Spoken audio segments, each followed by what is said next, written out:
Hey, Taylor. Hey, Tatted Horse. How you doing? Hey, Shakira. How you doing? Yeah, yeah. I, I, I unblocked you. Nothing much, nothing much. Do my little reading. I thought I'd come do uh, reading from the ovarian cancer. Just wait a few minutes and see if some more people show up.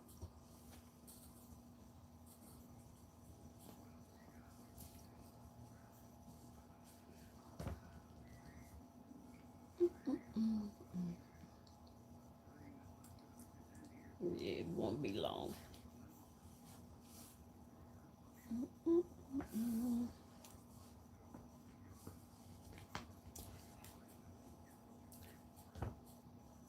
So, how was your day?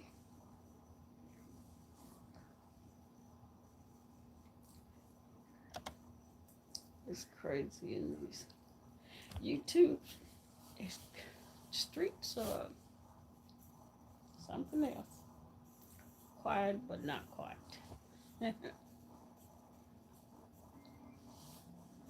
Yep. Did everybody leave? Oh, it says 0 and 0. No thumbs up, no people. That's what it showed. Uh, Shakira, did you hit the thumbs up uh, button? The little thumb? Okay, somebody did now. I just want to see, it shows 0 people in here. I don't know if that's normal for it to mess up. Come on and get this over with. But that that the lady that had that's a survivor of breast cancer. She had asked me some weight. Maybe she's let me see if maybe a B town.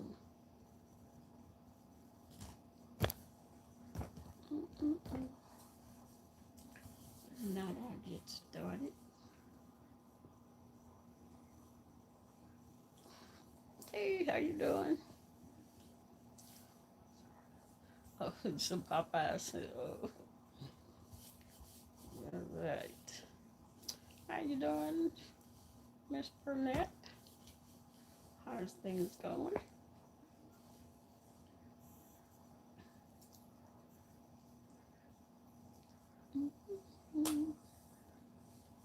Put some on my lips before I get started, because my mouth is dry.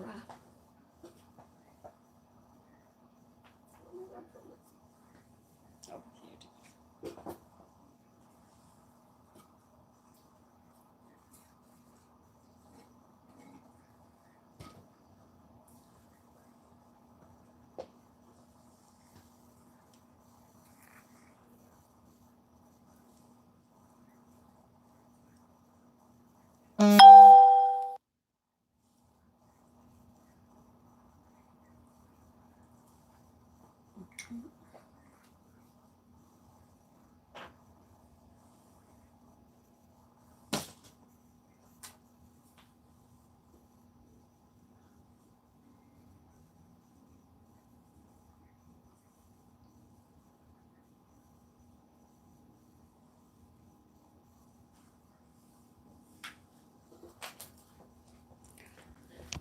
this.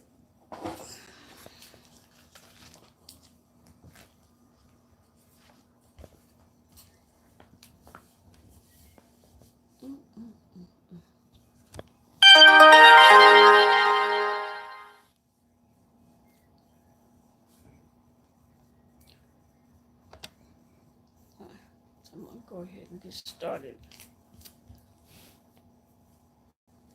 I don't want to take up too much time. Just gonna read some of these stories, and that's gonna be it.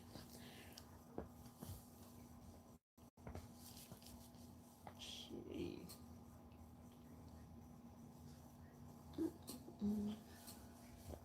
Security, you like my long hair? I know you don't. I don't either. Mm-mm. It's just, it's grown too long. So I, yeah, well, mm, let's see, let's see.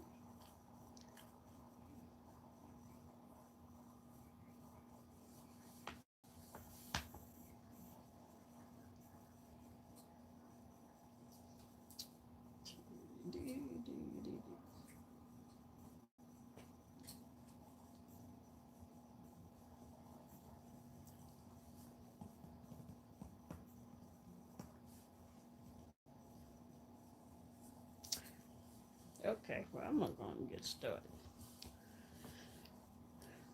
The name of this one is An Awakening. Cancer is truly an awakening of life, as I have learned.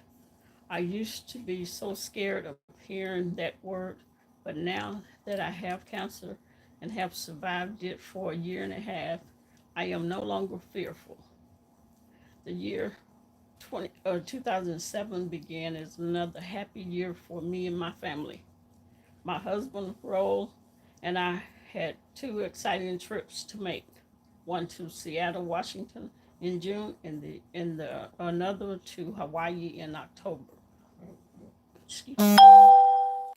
However, uh, in the short time between those months, I began to have some serious physical and mental problems.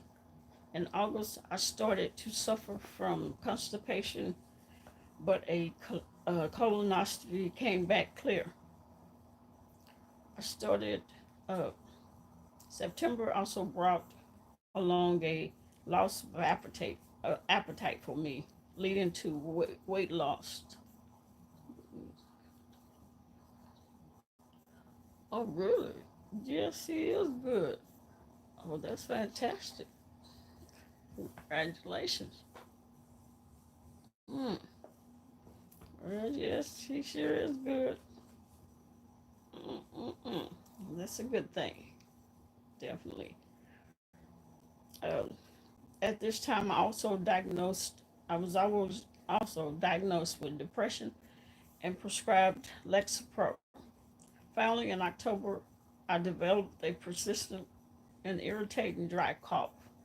Together, all forms, some of the symptoms of ovarian cancer, which I was not aware. After my husband and I returned from a magical yet tiring trip to Hawaii, I paid a visit to my doctor. She sent me she sent me to have a full body CT scan. After a few days on pins and needles, I received the news. My doctor called us to her office and was very sympathetic as she dropped the bomb. Ovarian cancer, stage 4, had already spread to my stomach. I was completely devastated, and one look at my husband told me he felt the same way. My first thought was that I wouldn't even make it to Christmas. Tears streamed down my face as I shakily asked a lot of questions. How much longer will I have to live? The doctor was very reassuring as she referred me to Dr.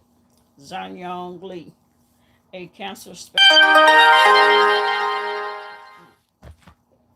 I always, excuse me, I always do it. Shakira, you're supposed to remind me to turn my phone off. Let's see. Okay. Wait, what have I done?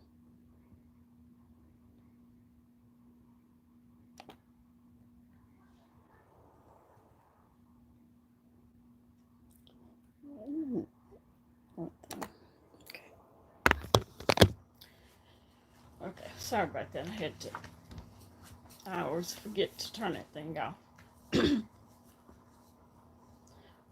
The doctor was very reassuring as she referred me to Dr. Zanlo Lee, a specialist located right across from Baylor Medical Center in Garland. and my future guardian angel. When we went to see Dr. Lee for the first time, I was so shaken up I couldn't even fill out the papers. But Dr. Lee's staff were so kind, they helped me complete the forms. When we saw Dr. Lee, he had a huge, genuine smile on his face. He comforted us as he explained the help I would receive. Right away, he made me feel that I had come back to the living. Dr. Lee sent me to have a port catheter put in my chest so that I could start chemotherapy immediately. Within a week, I had my first treatment and some fluid, which was causing my dry cough, removed from my stomach. The plan was to reduce the mass on my ovary and have surgery January 2008. When the time came for the surgery, I was fortunate to have another great doctor on my team, Dr. Bruce Fine of Medical Center Hospital. He performed a complete hysterectomy, which removed a lot of the cancer and removed my gallbladder and appendix. I, I was in the intensive care unit for 5 days, but I made it. My husband, son, two daughters, younger sister, and minister were all there to give me love and support. I feel truly blessed to have such a wonderful family.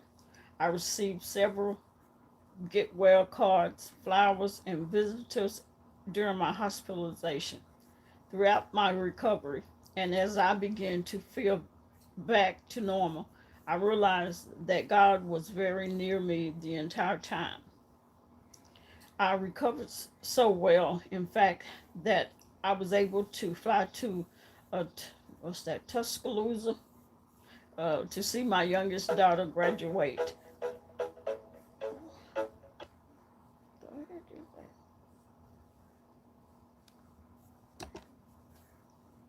Okay. Oh my goodness gracious. This thing coming on by itself. Okay. I'm trying to make sure the thing don't come back on. With honors from the University of Alabama. In addition, I decided to join a support group for women with ovarian cancer. There was what the heck? I know ain't no ghost in here. Okay. There might be one in here. Okay. Okay. Okay. I feel truly blessed to have such a wonderful family. I received several well cards, flowers, visitors during my hospitalization, throughout my recovery, and as I began to feel back to normal, I realized that God was very near me the entire time. I recovered so well, in fact, that I was able to fly to Tuscaloosa to see my youngest daughter graduate with honors from the University of Alabama. In addition, I decided to join a support group for women with ovarian cancer. There, we express what we feel or are scared of. It helps more than I can say to hear that others are scared or have shared my fears. I have learned so much from these strong women and all they've gone through. It has made me feel confident that I can overcome this disease.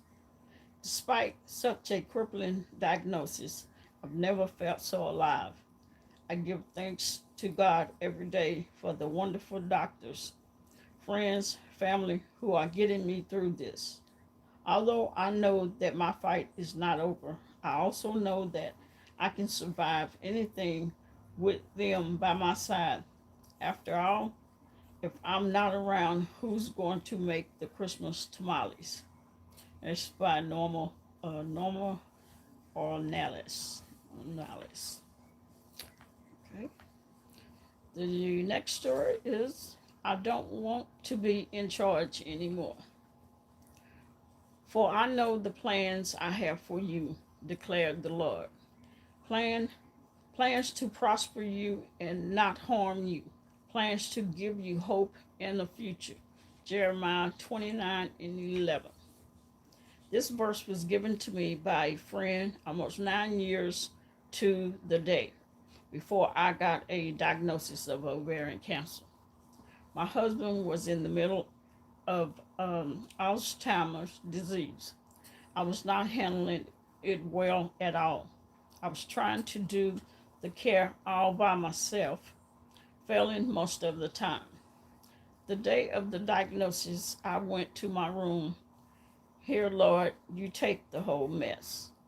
I wasn't very kind in my conversation with God, but He took over right then anyway. I told God we had plans for our future, and this was not in them. Since you want to be in control of my life, here's the Alzheimer's. It's yours, and I don't want it back. You are now in control. That day made all the difference in my attitude. From then on, things went extremely well until my husband's death in 2002. I have not called on that verse very often since then. But when I heard ovarian cancer, I went there immediately. I told the Lord, here I am again. Here's the cancer. I don't want it. I don't know how to take care of it. I need you to be in charge of what's going on in my body. You did well, Lord, the last time I put you in charge. I am looking to I am looking to great days ahead again. I can say God has done more than I asked or could have imagined. Sometimes I can hardly believe all that God has done for me. In October 2007, I went for my routine colonoscopy. I wasn't really concerned since I had had one before. The doctor had said there were a few polyps and I should return in 3 years.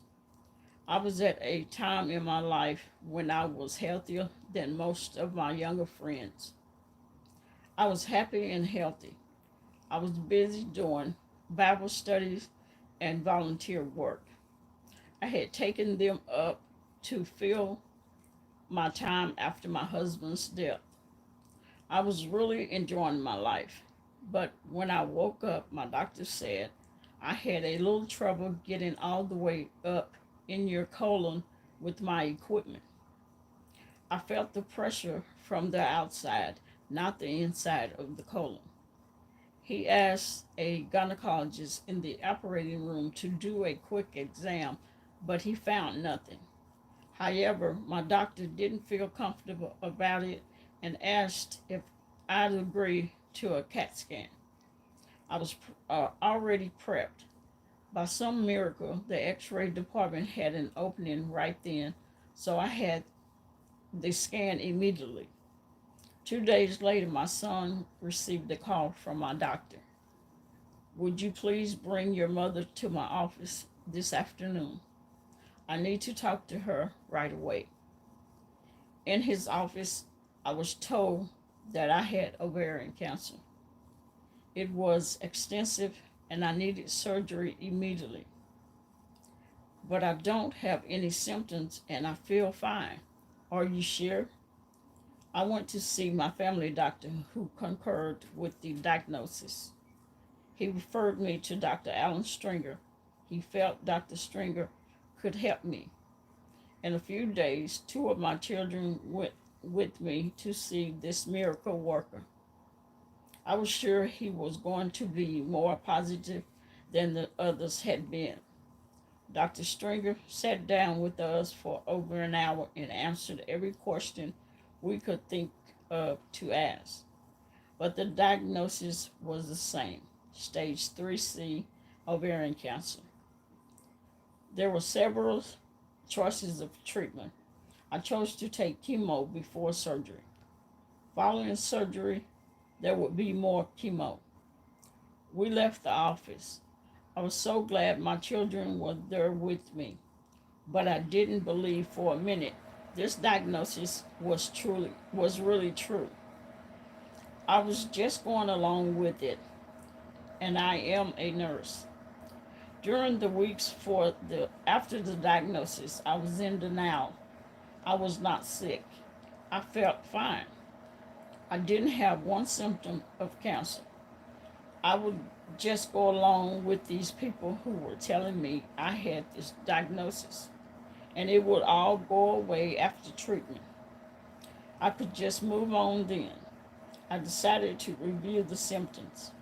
Constipation, well, that has had always been a problem for me, so that was normal. And then there was a urinary urgency and frequency, but again, after 5 big babies, that was normal. Bloating with a symptom. Bloating was a symptom, but I hadn't had any of that. I didn't take pills for anything because I was healthy, exercised, and kept busy most days. I decided cancer was just a word out of the dictionary, and I was not going to panic over it, even though it had been attached to me. I began to pray, Lord, this is in your hands. I started chemo a week before Thanksgiving. I thought I'd be over the side effects and could cook dinner for my family. To my surprise, I didn't get much in the way of side effects, but maybe some aches and fatigue. The chemo was not that bad for me. My worst reaction to chemo had been the first treatment. I think now that it was my fear of the unknown. I'd hear so many horror stories about chemo. After 4 treatments, my surgery was scheduled. I never had an apprehensive about it. As a nurse, I'd seen lots of post-operative patients and knew they were pretty uncomfortable. I told Dr. Stringer before surgery that if he had to take out any bowel and reconnect it, I didn't mind if he had to do a colostomy. I didn't want to take any chances with infection. I knew it could be reversed, reconnected at a future date. After surgery, Dr. Stringer was excited. He told me he thought he got it all and there had been a lot. He said he was so glad I had given permission to do a colostomy because it had proved necessary. I was still under the effects of anesthesia, so I just nodded and went back to sleep. I'd taken care of colostomies before. I could do this for a while. Little did I know that taking care of one in the hospital is quite different from living with one. There are two entirely different things. I recovered quite quickly from the surgery because I'd been in good condition. I walked the hospital floors day and night to get my strength back. I wanted to prove to myself that I could do it. I was not going to be an invalid. The nursing staff from all 3 shifts got used to seeing me in the halls. I went home with the colostomy. I could write a book on those early experiences, mostly comedy and tears. I had more chemo and still no side effects. The longer I took it, the more tired I was, but I managed to go to a retreat for 3 days a month after surgery. 3 months after surgery, I flew to Atlanta to my granddaughter's wedding. It all went well. In the fall, I went to Hawaii for 2 weeks. Most of all, I found out that it takes a lot of faith and trust in God not to let fear take over. It can completely paralyze you. Each new thing I had to go through was frightening. My first thought would be, I don't want to do this, or I don't want to do that. Then I had to ask myself if I was going to let this be the end of my life, or if I was going to make the best of each situation that came up. I went to the ovarian cancer support group that met weekly at Baylor University Medical Center. I was so encouraged after each meeting. I knew I could handle this bout with cancer. The ladies in the group were such an encouragement to me. Anything I was going through, I'd been through too. One of them had a colostomy and decided to keep it rather than have another surgery. I thought, not me. I am getting rid of this thing as soon as possible. That was 1 year ago, and I am beginning to think of it more as a permanent than temporary. To the ladies, cancer seemed to be no different from many other non-curable diseases. This group was a bunch of happy, cheerful women leading good, productive lives and enjoying every minute. I learned that instead of expecting a cure, the big word for ovarian cancer is stable. We all realize it may recur, but as long as the new drugs keep coming out that can keep it in check, we are stable, and that's a comforting word. It's been over a year since that first day of discovery. I have never felt as optimistic as I do now. I know I'm not cured, but I feel good, exercise, teach Bible studies, and do my volunteer work. I am so thankful the Lord has allowed me more time here on earth to watch all 12 of my grandchildren grow up. Now when I forget something, I have an excuse. Chemo brain. Everyone laughs and accepts that. Even I know it's more likely I just forgot. Did I mention I am 80 years old? So don't let anyone tell you that you're too old to do treatment. I did not feel old then. I do not feel old now. The Lord has been so good to me since I gave him control over my life and quit trying to run things by myself. I have a new best friend, and it is God. He never leaves me nor forsakes me. He just walks me through all these tough times, holding my hand and encouraging me. God says, you, Colleen, will call on me and come and pray to me, and I will listen to you. Hey, B-Town. You will seek me and find me when you seek me with all your heart. And the story is about Colleen Rowe. Let's see here. The next one is called Trip of a Lifetime. My late husband Leon and I were privileged to travel together many places over the years. In some cases, combining business with pleasure. It seems to me no coincidence that my final illness, a major stroke, began while we were traveling to Kirksville, Missouri to attend the wedding of our grandson Cliff in June 2007. Another journey had begun for me the previous January, one that I am currently traveling, that of primary parental cancer.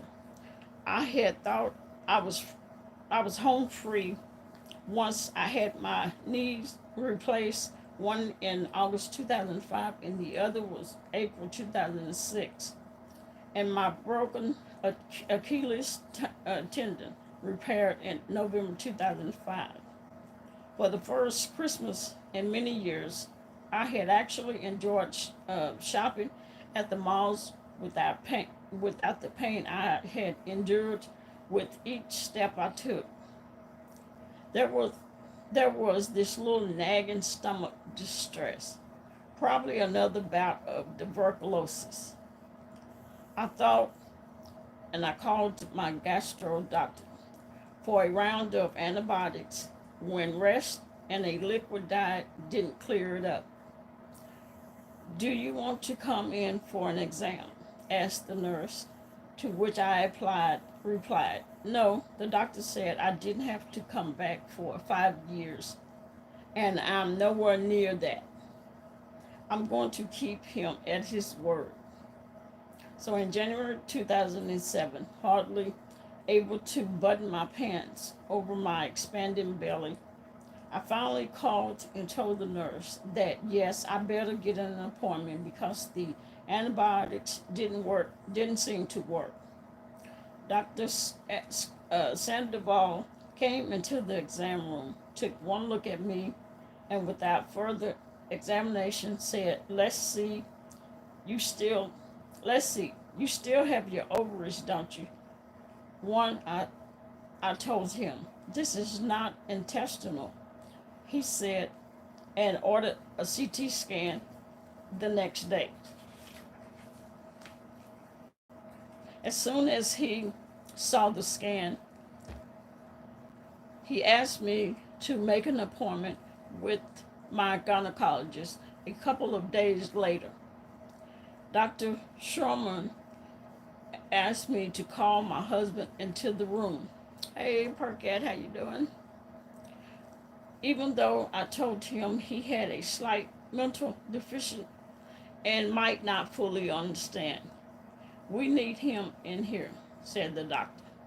So both of us heard the news that in all probability I had ovarian cancer, but that surgery was the only way it could be confirmed. He referred me to an immediate appointment with Texas Oncology, and surgery was scheduled for February the 2nd, 2007. One of my sisters died in 1999 with stage 4 ovarian cancer after it was diagnosed during what she thought was going to be a gallbladder surgery.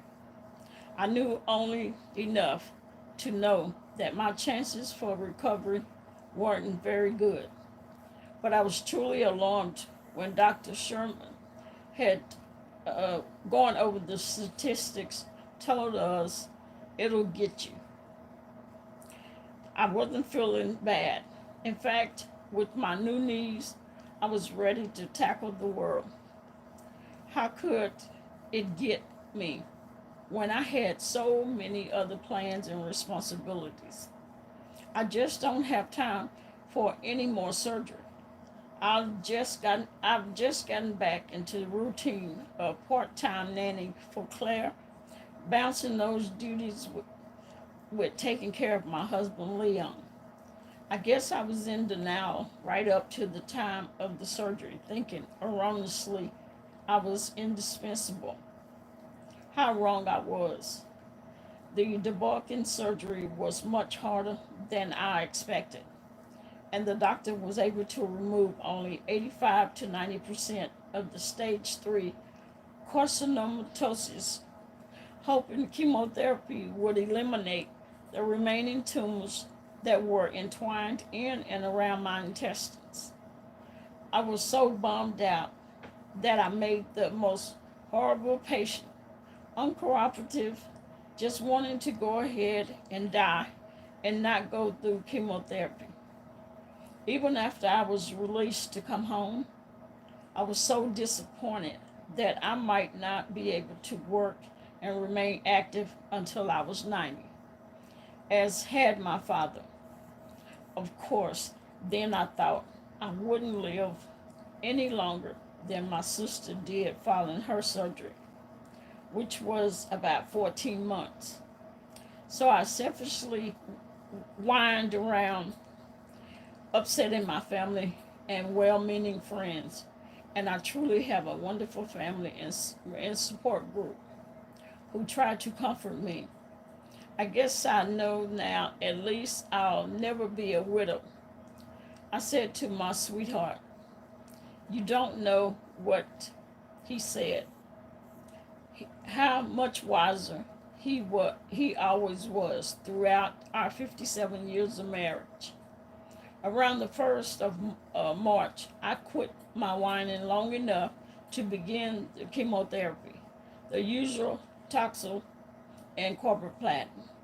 Of course, I suffered nausea and went through dehydration, low blood counts, transfusions, and several more hospitalizations. By late, by late May, however, I was feeling well enough for us to plan to go to the wedding of our grandson, Cliff, and his bride, Rika. So we flew to St. Louis on June 13th and drove to Kirksville for the rehearsal dinner that night. Leon was a little quieter than usual, but didn't have any other symptoms beside those we'd been living with for a long time. By the end of the dinner, though, he was unable to walk to the car without help. He was a little wakeful during the night, and my son David, a physician's assistant, and I treated him for low blood sugar, dehydration, and dizziness from arter- his artery nerves that no longer worked. Again, the following morning, he had some nausea and weakness in both legs, but no one-sidedness that I'd been led to believe comes with a stroke. Somehow we got through the wedding the next afternoon, after what must have been distressing to the wedding coordinators when we walked to the altar for family pictures. As we turned, Leon lost his balance, fell on his back, pulling me down with him, with my skirt billowing up in the air. Thank goodness the ceremony hadn't yet started and neither of us was hurt. Before we drove off to the airport Sunday morning, I asked David if he thought I should take his father by the emergency room before we got on the road, and he said, I think your best bet is to get back to Dallas as soon as you can and let his doctors see him. So that was our plan. But oh my goodness, we had a perilous ride back to the St. Louis airport, the details of which I'll spare you here. Back in Dallas, our eldest son took us directly to the hospital where it was finally confirmed that Leo had suffered a stroke. We spent the remainder of the summer in the hospital, hoping Leo could be rehabilitated and come home, with my staying with him most nights because frankly I didn't have the energy to walk to the parking garage and drive home. Then came the day when I was told that the rehabilitation wasn't working and that I had a choice of his being moved to custodial care at a nursing home or bringing him home.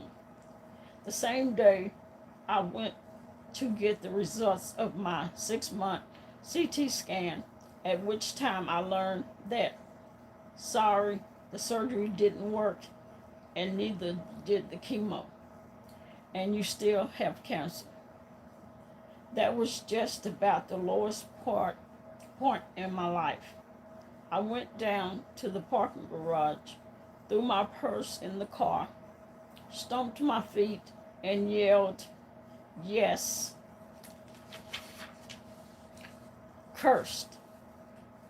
Then I got in the car and drove home. Thankfully, Dr. O prescribed the oral medication, Femara, which slowed down the tumor's growth till the following January 2008. Having survived a year, and what a year, I began to realize I didn't have the option of just turning up my toes and lying down in my grave. The Lord had other plans for my life. As a matter of fact, there were to be other travels trips I've never expected to make, such as European river cruise with my sister Claire Helen the following June, and more recently, a trip to New York City with my granddaughter and great granddaughter. Continued these trips of a lifetime with the special people I cherish. The tumors sometimes continue to grow, and sometimes I receive a good news that the chemotherapy has kept them stable. I am thankful now to be able to be treated with Gemzar, which has practically no unpleasant side effects and may have even caused some tumor shrinkage. I know now that God expects me to keep on working and serving others in a most productive way I can. God alone will determine when it's time for me to finish this journey and be reunited with my dear sweet husband. And this was by Barbara Turner. Let's see. Hey, meet down. What's going on? I'm reaching for the wrong thing.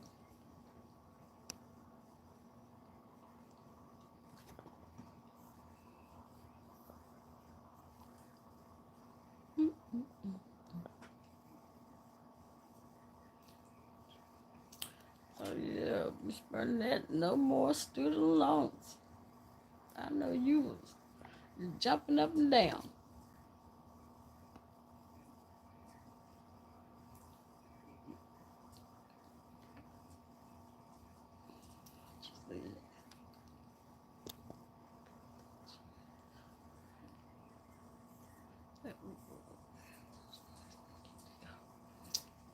No problem. Let's see. Sorry, just waking up. Oh, you just waking up.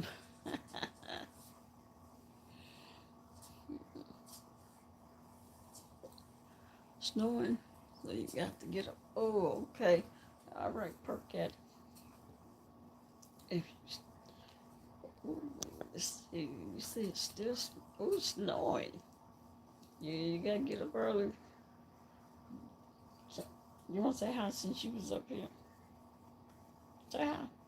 Say hi.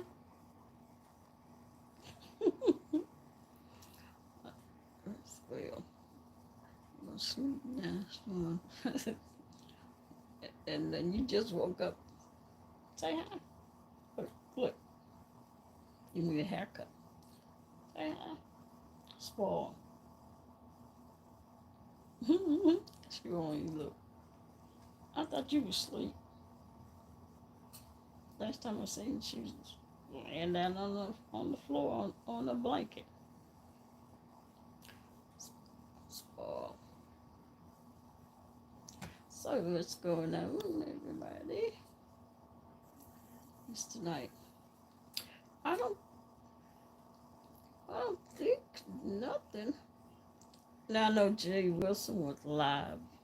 He was talking about that interview that uh, Lady Snoop did with Seven Stars. That guy Pyro. She did an interview with him, and I think Jay Wilson was just saying that it was uh, he didn't really care for it because it was dangerous. Yeah, that it was. Uh, I mean, dangerous for this guy. It may be dangerous for Seven, because if the guy get upset, she exposed him. I don't know if she exposed him or not.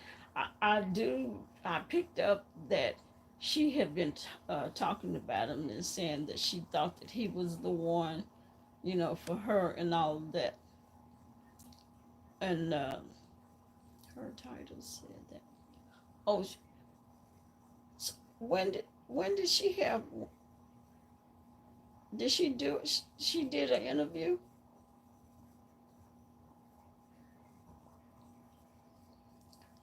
She did a. Did she do? She did an interview. I see. I didn't. I never did see her. I don't know what happened to my camera. It took me all the way out. Her title said another you. Oh, you talking about you talking about Lady Snoop's title? Yeah, it's uh, that's who her title was talking about was 7. She was talking about 7, and she actually Pyro came on to StreamYard, and he said that she couldn't been in love with him because they've only known each other for a week, about a week.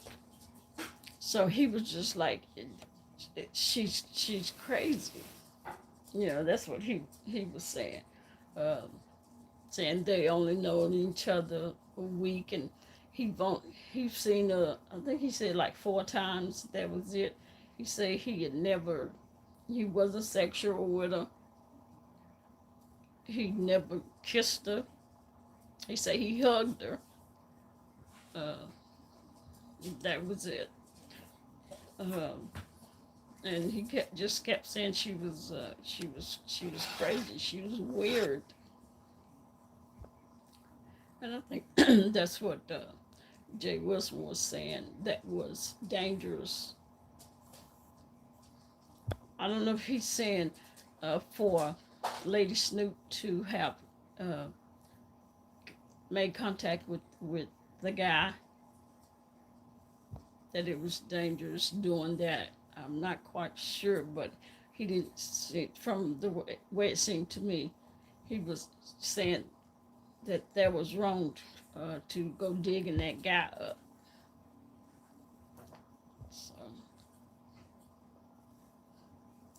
I guess everybody was waiting for that interview. It was such a big thing, I guess, but not to me because I mean, I don't. I used to watch 7, but now I don't.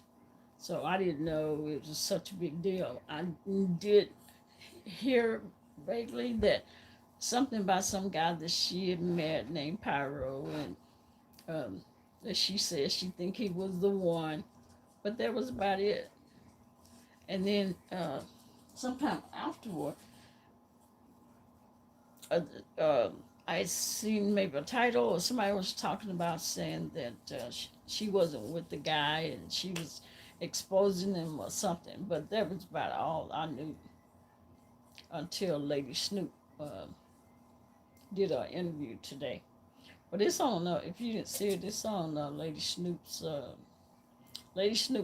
I think it is. Yeah. So, yeah. But other than that, I haven't seen anybody. Let me see.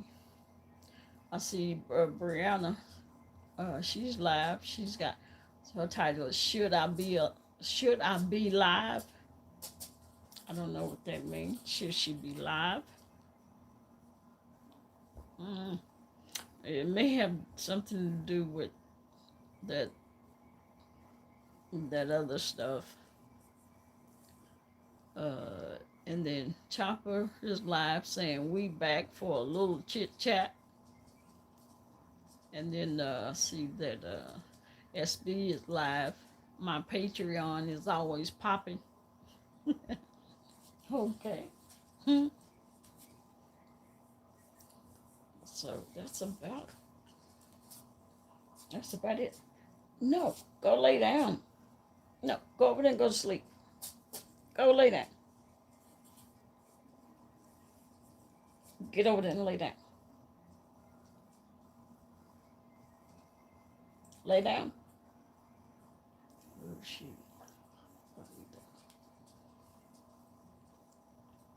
Yeah, so I don't. Other than that, I don't think it's anything.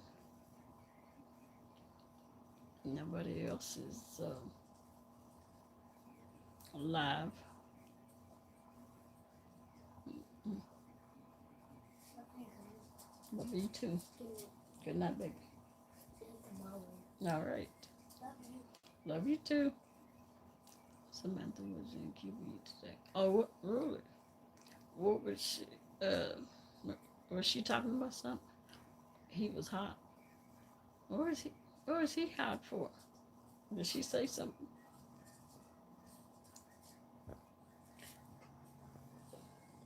You hold on. Lay down. Lay down. Go to sleep.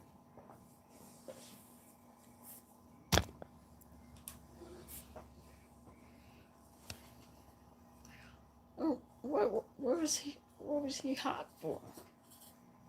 About or whatever? It, it's because she was talking.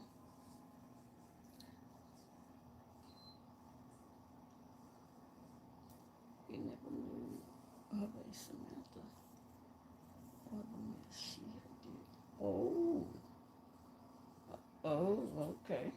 So he just finding out that she had a alias. Hmm. Well,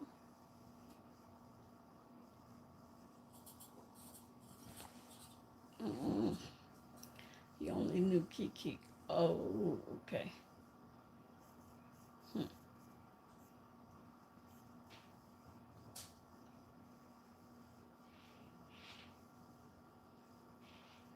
Hmm. Kaden, what are you doing?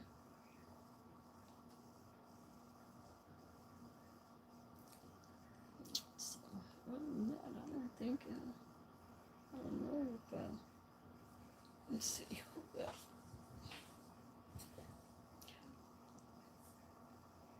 Mm, I don't know about anybody else. Oh, Q, I was supposed to be live, but she never did show up. People were waiting on her, and she didn't show up. And I think what her he didn't know that she had been to before becoming friends with him. Oh, okay.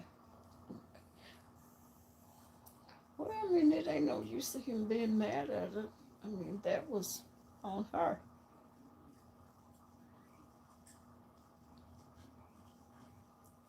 He didn't know it then. Um, Q, Q Alex had gotten in. Well, I won't say gotten into it, but she had. She must have had some words with, I don't know, some people, or because they were saying Lady Snoop had like stopped and said, "What what's going on?" And say, y'all need to be respectful of each other, and uh, QI is welcome in my chat anytime like anybody else, and y'all need to be respectful of her. And then she went on back to talking, and then she had to stop a little bit later and say, uh, "Or QI, you need to be respectful." Where was that?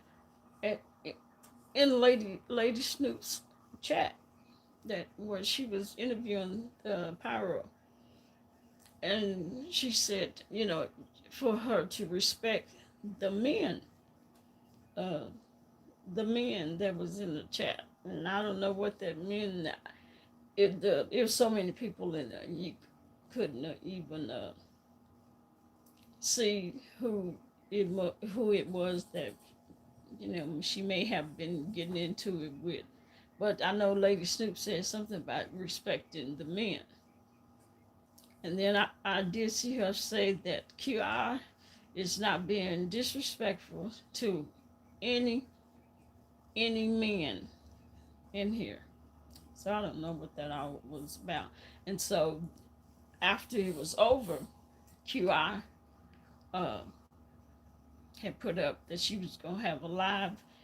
I think he said at first he said in 30 minutes, and I think that was for 8 o'clock.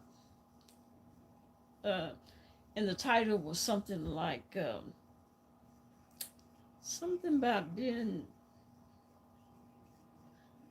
maybe disrespectful or something to men or something like that. It's had to do with something that went on in that chat that she was having issues with. Um, I don't know if it was men or you know, but I don't know. She never did show up for the live. So I was hoping to find out what the issue was in Lady Snoop's chat, but she never did. Like I said, she never showed up for her live.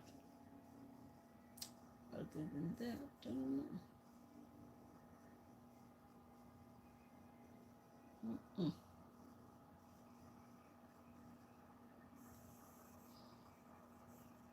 Mm-mm. Um, who else is in here? It just show one person. I guess it's B Town. B Town is just you, unless it's an error, but it just shows one person. Yeah, you in here. Okay. I don't see nobody else, but you. I just came on to just to do my reading, because like I said, I do have people that uh, appreciate and be looking for me to do my reading every day. So,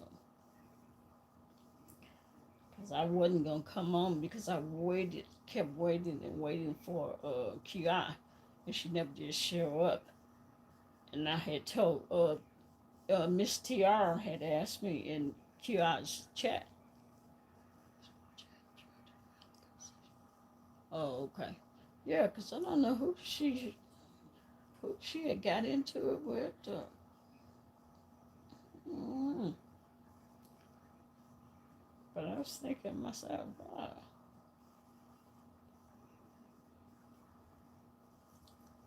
and I don't know if it was,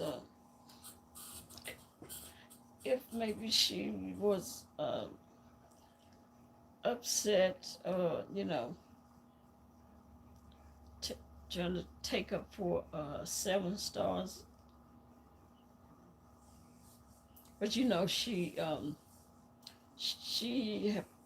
I think had always had that um, caring spot for 7 stars family history um, issue, and that may have been it.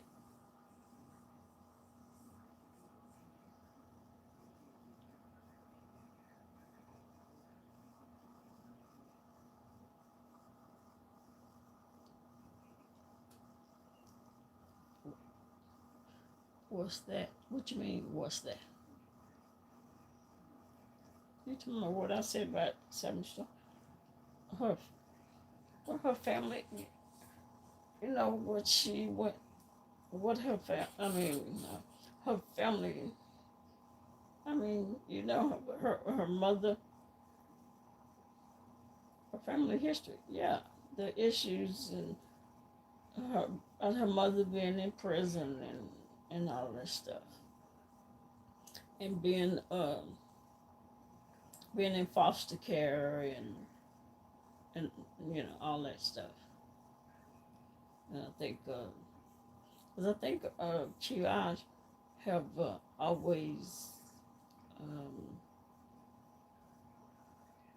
had, was quite caring uh, about what had happened to Seven,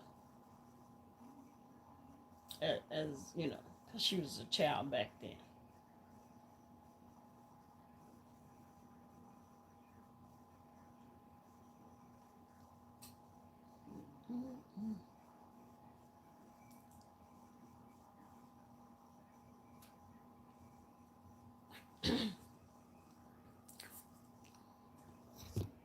I know doggone well Shakira is not asleep.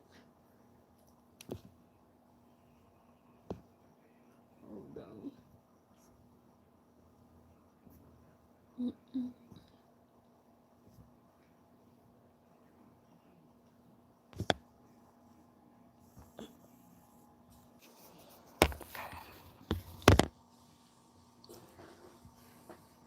Yeah. So,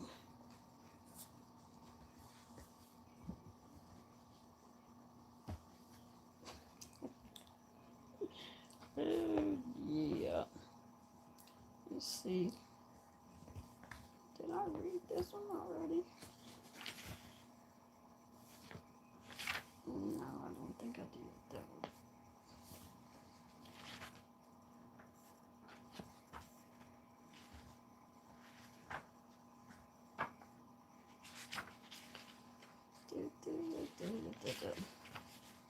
There I go, homie. I was trying to see, since you're the only one in there, uh, find smoking that blunt doing it. Yeah. I mean, he was trying to light that blunt too. It kept, it kept going out. Let's see. Ooh, that stool is uncomfortable when you ain't got no cushion back there. Woo.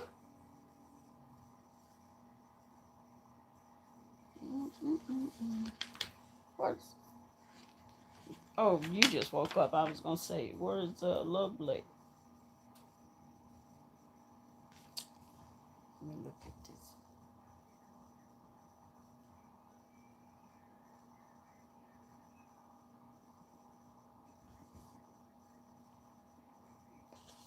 Did I read?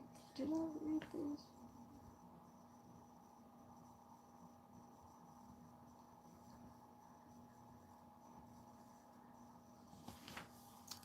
You still there? I'm trying to see. I forget if I had read this one or not.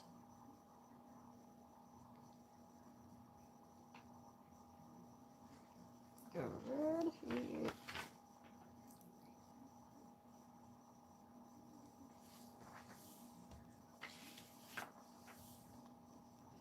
Okay.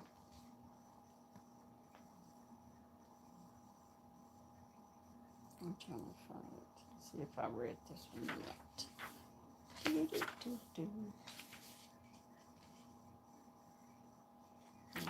did that one.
find one more story there to read.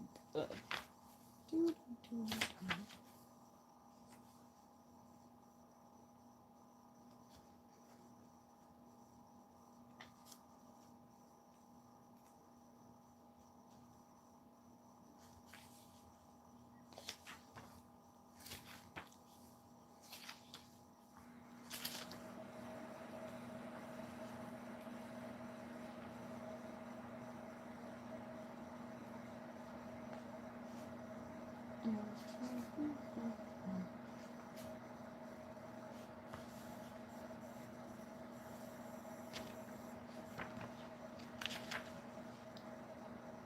Trying to find one last good one to read.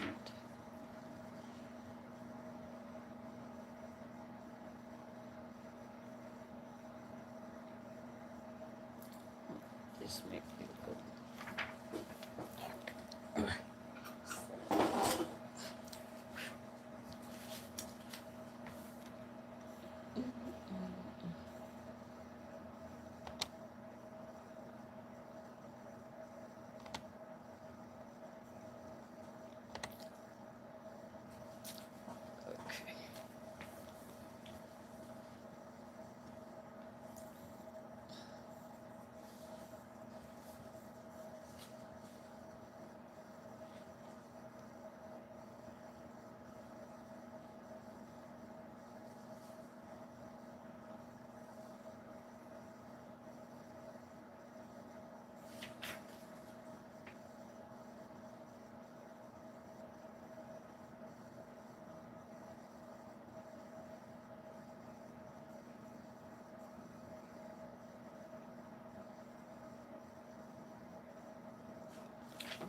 Try this.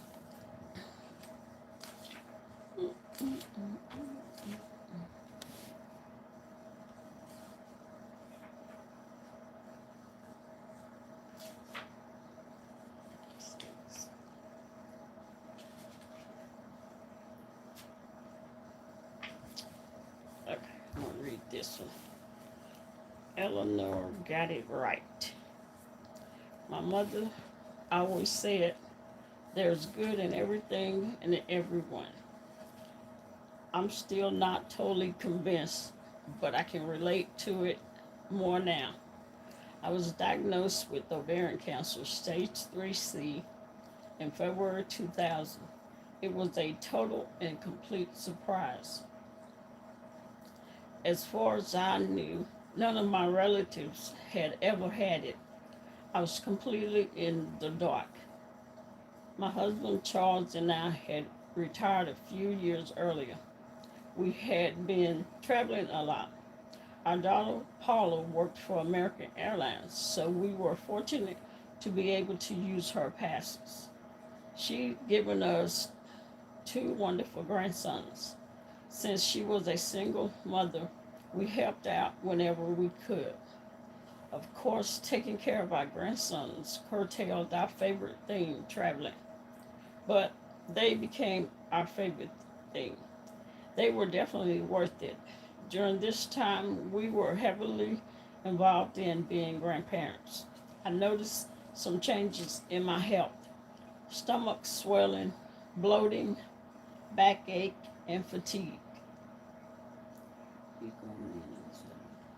Oh, yeah, he did. Um, my cousin and I were exercising 3 times a week, walking 2 miles each time. I kept walking, but was feeling bad. I told her something is not right, but I can't put my finger on it. In February 2000, I finally went to my internist. I had started to hemorrhage, and that was very disturbing to me. My internist diagnosed my problem as tuberculosis. I told him I did not accept that, and I requested a referral to a gynecologist.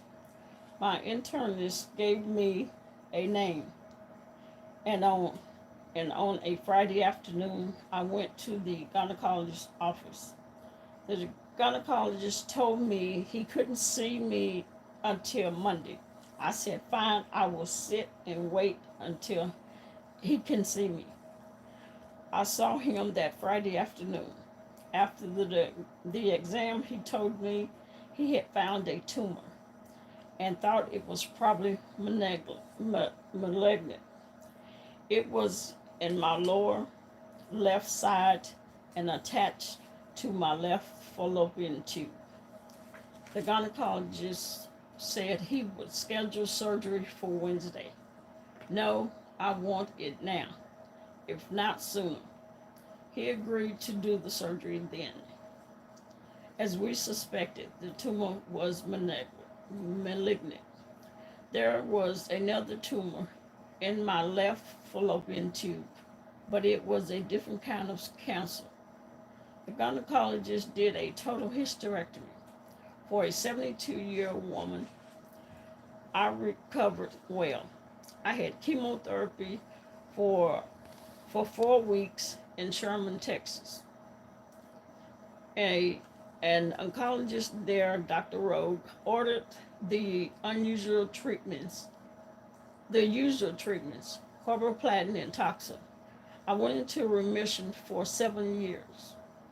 During that time, I went for all the tests and checkups. I thought I was in permanent remission. Boy, was I surprised. When the grandsons got a little older and were more self-sufficient, we began to travel again. We really wanted to see Alaska. Paula arranged a trip there for our 60th wedding anniversary. We were preparing for the trip, and you guessed it, I began to feel bad. I had some of the same symptoms I had had previously in 2000. I couldn't shake them.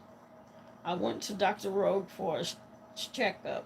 She did a CT scan and found a tumor in the in the lower pelvic area. She refused to let me go to on the Alaskan cruise. I went instead. Back into chemotherapy. We were devastated. Recurrence is not in my vocabulary. I was definitely in for some big surprises. Dr. Rogue sent me to Dr. Stringer for a second opinion. He agreed with her that we couldn't do surgery. As of now, I've had 5 or 6 chemotherapy drugs and about 54 infusions.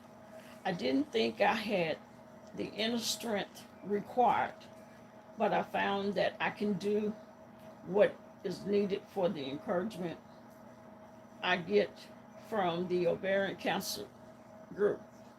My doctors and nurses, along with my wonderful family, also gave me support. On one of my visits to Dr. Stringer, I asked him to take me on as his patient. Thank God he did.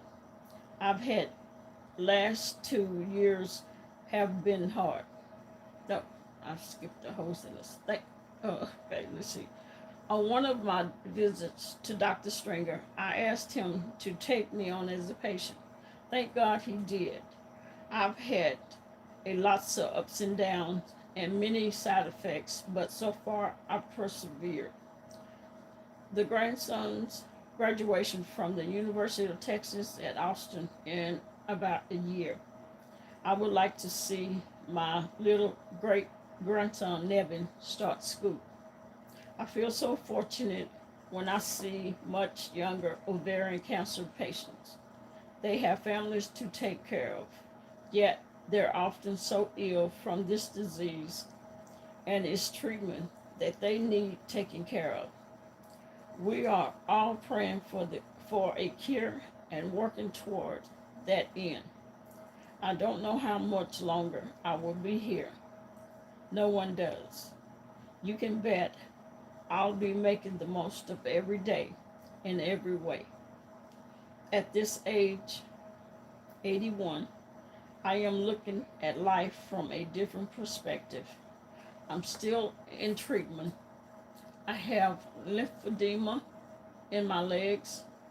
My spirits are up most of the time. Like Eleanor Roosevelt, I am taking life one day at a time. Yesterday is history, tomorrow is a mystery, and today is a gift. That's why I call it the present. It's by Eleanor Roosevelt, 1884 to 1964. And this story was written by Betty Bridges.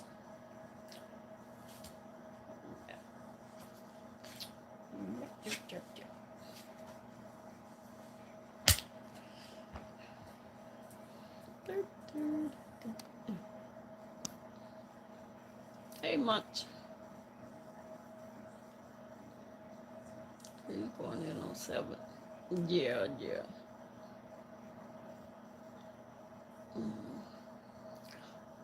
Yeah.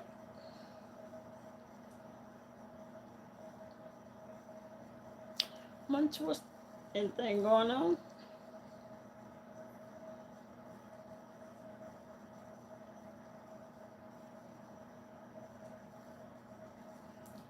I guess nothing. I guess it's quiet. Oh, you talking about the,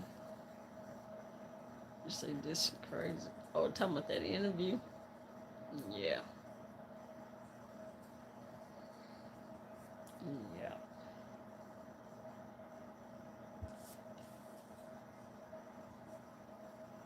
Mm-hmm.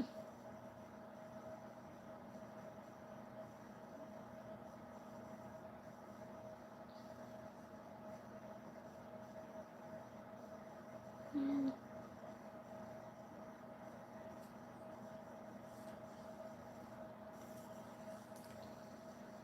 He been told to. I, I didn't, I didn't believe him completely. How many, how many guys do you know that's going to, how can I say this? Is going to meet a female. Well, I mean, okay, well, a week is kind of, just 1 week is sort of early, to, well, for guys, that's not, I mean, they'll hit it, you know, and just knowing her a week. But most women, after a week, no, most women, yeah, let's see, well, I say some women, won't, won't do it that quick. There's a few that may, but that's why I don't. A week. He said a week. Okay. Yeah, that's a lot of stuff for a week. Um,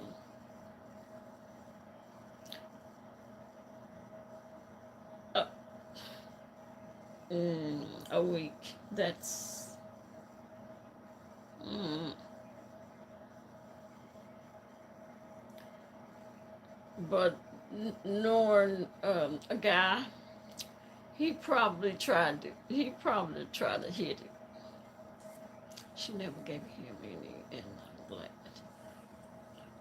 He said they didn't do anything sexually. He just said he didn't even kiss her.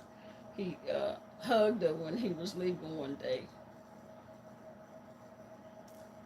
Um, I don't know. He may be telling the truth about that. Mm, it's hard to tell. A week.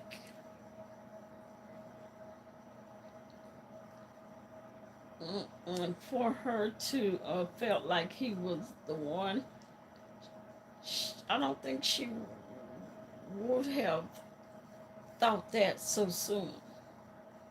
If he only seen, because he said he've only seen her, um, they've only seen each other like 4 times.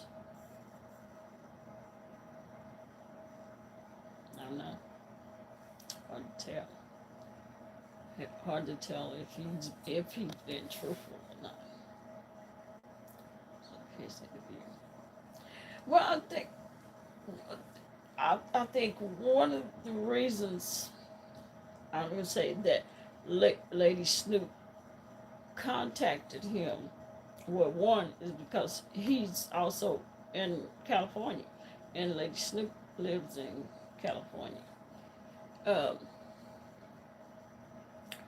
and because Seven had made a statement, yeah, Seven had made a statement about, well, if you go get him, you want to interview with him, with him, do it, and I guess she did it. she somehow made contact with him, and she did the interview. Now, if that whether that was a good reason for her to contact him and try to get an interview or not, um, I don't think she should have. That's just my opinion.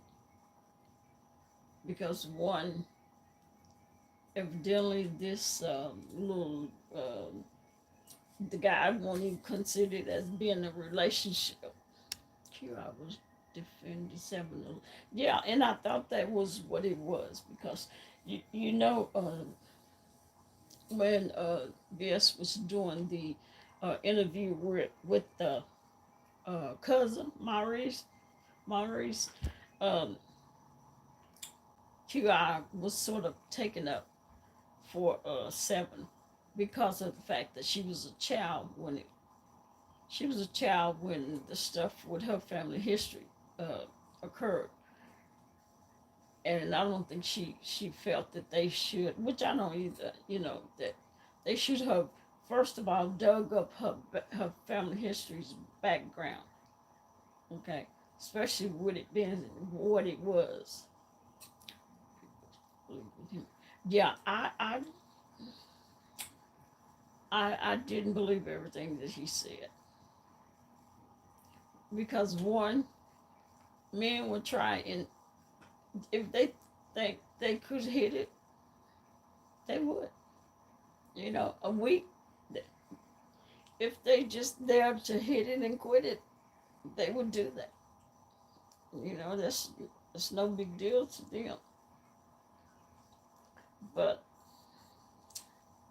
I didn't believe everything, and he, he tried to say that she was. He said she was. He said she was about. What he said, 300 pounds, or 350 pounds, and talking about, and she looked like she lost maybe 50 pounds, so that would leave her at weighing 300 pounds. I don't know. This guy's not on there. No, he's not. Uh, Actually, he made me want to shave him. I can't stand that. What did they? I mean, cause Jay Wilson be like that too, and I just want to get a razor and just shave his face. And then he be up there doing like this, Jay Wilson, cause I know that stuff itch when it's growing out. He be talking, he be doing that, and I just want to take a razor and just shave him. But yeah, I wanted to shave him, and I wanted to cut his hair. Cause yeah, he had that hat on, but I could see that ponytail back there, and I just wanted to give him a haircut. But yeah, I don't believe everything he said. Just don't sound. And he was trying to, say that she was clingy and that he was not looking for a relationship. But then he said, later he said, if I If I find one and it's, it turned into a relationship, then that's fine. Mm, I just don't believe everything he said. Now, I don't know, Seven. Is she clingy? I don't know. Um, you could say maybe, she may be because of her background, her, being in foster care, maybe, but that doesn't really mean. With some people, it may make them clingy because you know, their upbringing being in foster care. But then again, you know, she's been through a lot. So then I wouldn't see her as being clingy with all, going through and having to go through all this that she did being a child. I I don't see her being clingy. But you never know. I really don't believe that she's clingy. I don't see it. And the reason being is watching her on her channel. You can tell she's gone through a lot, and I just don't see clinginess from her. Yeah, I mean, she's defended. Yeah, and that's what I figured she was doing. Who was she getting into it with? Women or guys?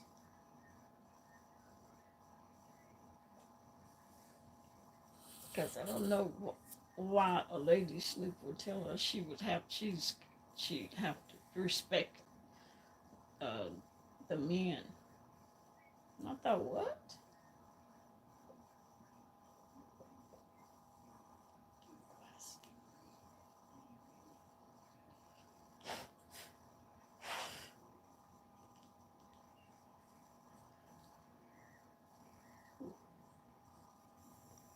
Yeah, so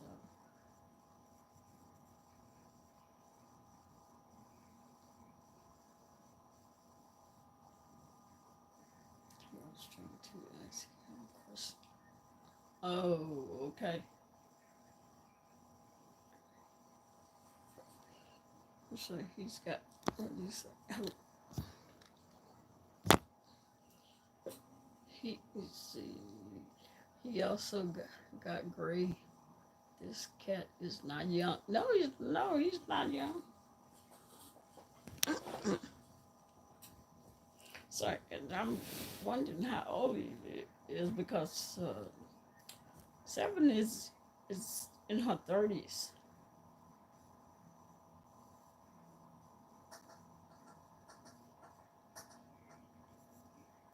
I said bring Seven on because I want to hear the truth, not lies. Oh, okay. They must not like.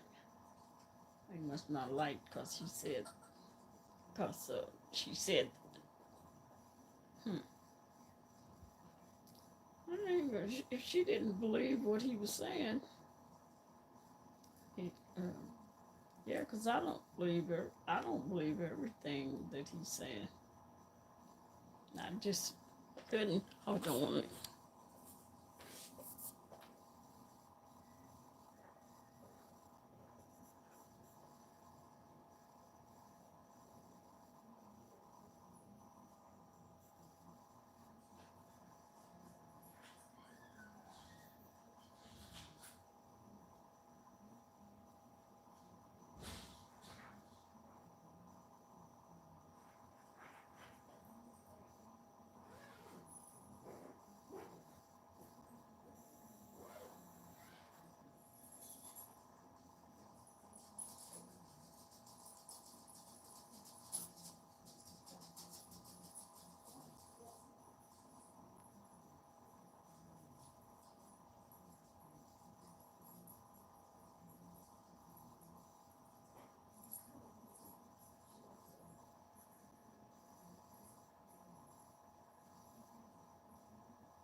your butt.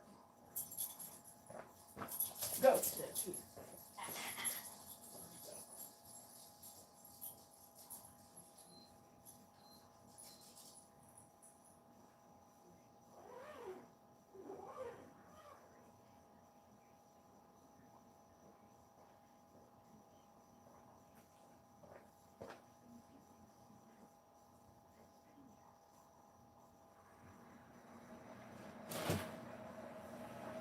Okay. Let my dogs out.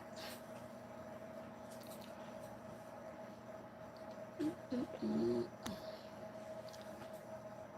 So that's no. Oh, really? Okay. Yeah. Cause I didn't. I didn't believe him totally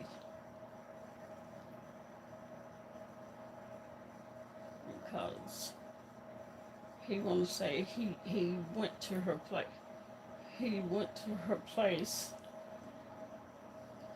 and I'm like, okay. He went to her place.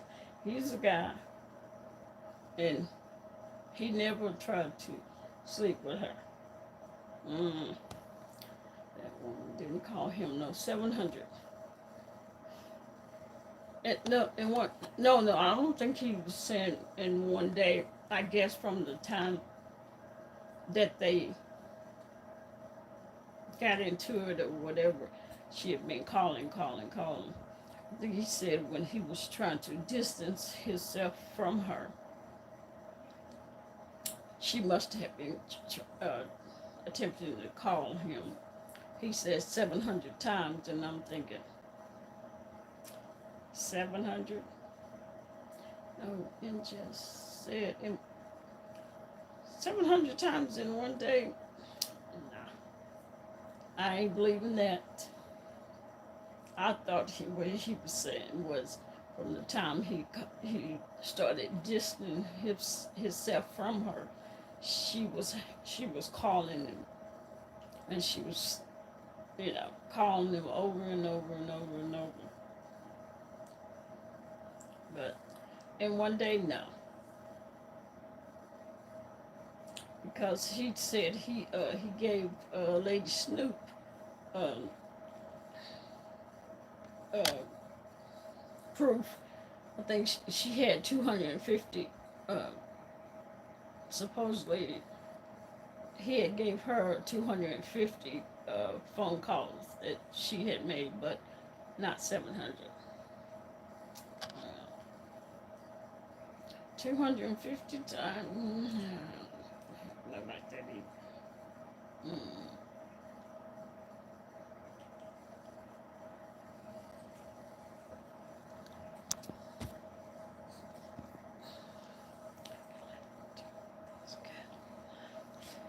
He lying like a rug. Yeah. And then he said she called his mother and his cousins and his brothers and his motorcycle club guys.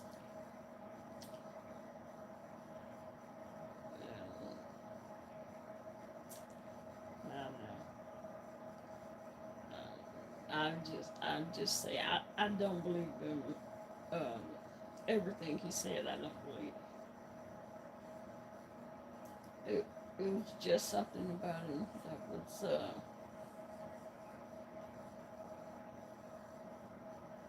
mm,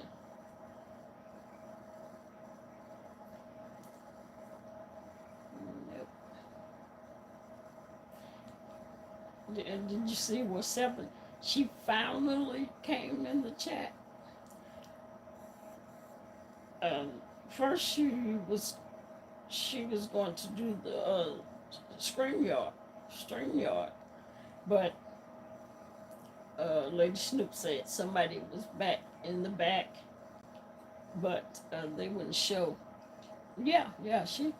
Uh, at first she didn't for a long time, and his phone died, And then after he got back on, that's when um, she said send her the number, and she was back back screen back in the back or whatever, but she didn't have a picture.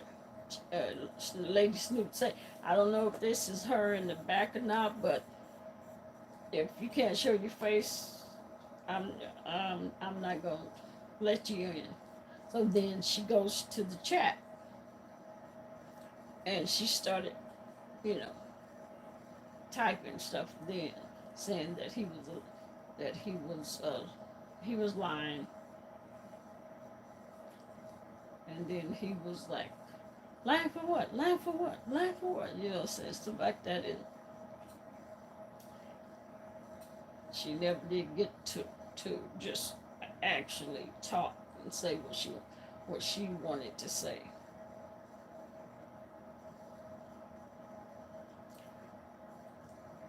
I I,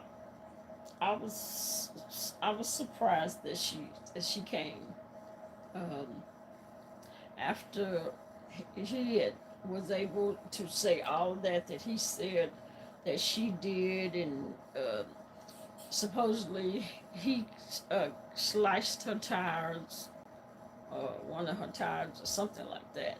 And he said, "Why would I do that?" You know, um, the kind of guy I am. I think he said he works in pyro. He said I would do something like that. You know, not slice a woman's tires. I don't know. What you trying to say? You would blow a car up if you gonna do anything. I don't know. Yeah, yeah. And then he was talking about her. No, no, he's he's not. Um, he was trying to say that he wasn't attracted to her. Because I think he was saying she was. I don't know. He was saying that she was heavy set because he said she talking about you could tell she lost some weight because she had the flab up under her arms, and then he talking about her legs, and that's what he said. That said he says about 350 pounds, and looked like she lost maybe 30. What do you say, 50 pounds or 80 pounds or something like that? And so they was like, well, so that would mean that she's still around 300. He was like, yeah. So I don't know.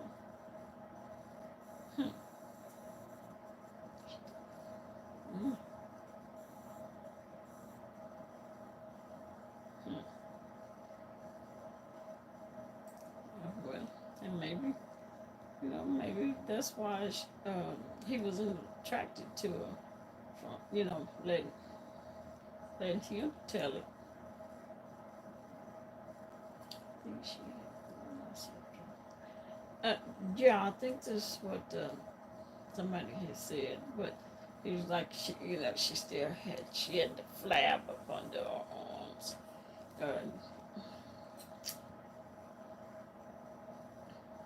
and then he was talking about that her lips um, uh, was, did he say not real? He said something like that.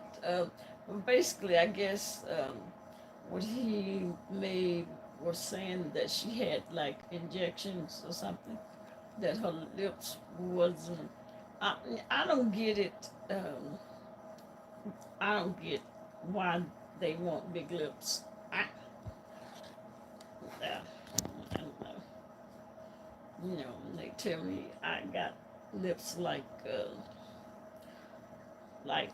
them and not us. Yeah, to say something about her lip. Because I think Snoop had asked him about the lips, and somebody in the chat, I guess that was something they really wanted to know, because on one of her recent pictures that I seen, she had some. You heard that too. She looked like her lips was a little fuller. So, and then they asked him, talking about, was her lips uh, big and hard since she had the injections in her lip?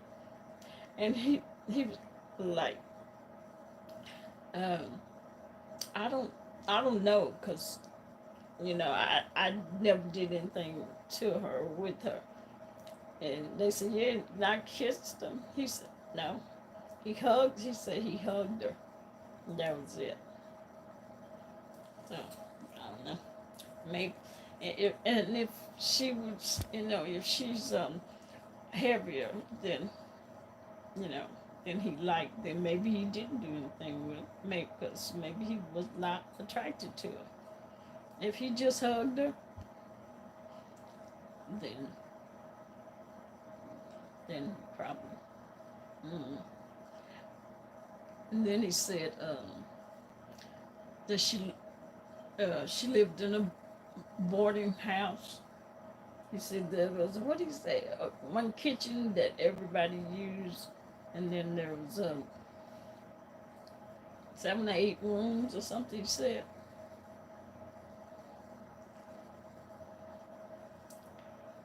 I don't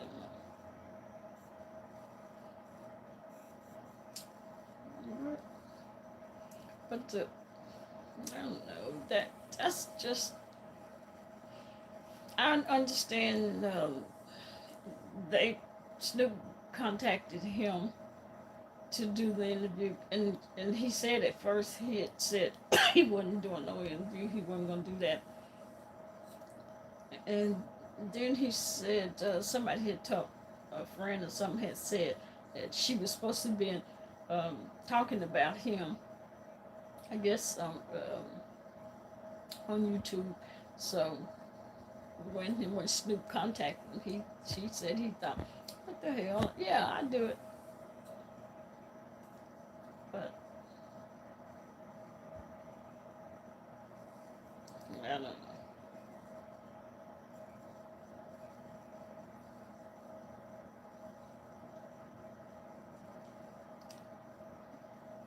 You know, man. Cat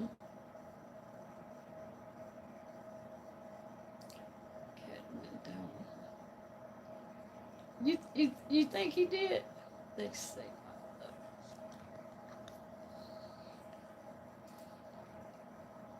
yeah, yeah, my nigga's like, he he said he hadn't did anything with her, nothing sexual. You know, that's what he said.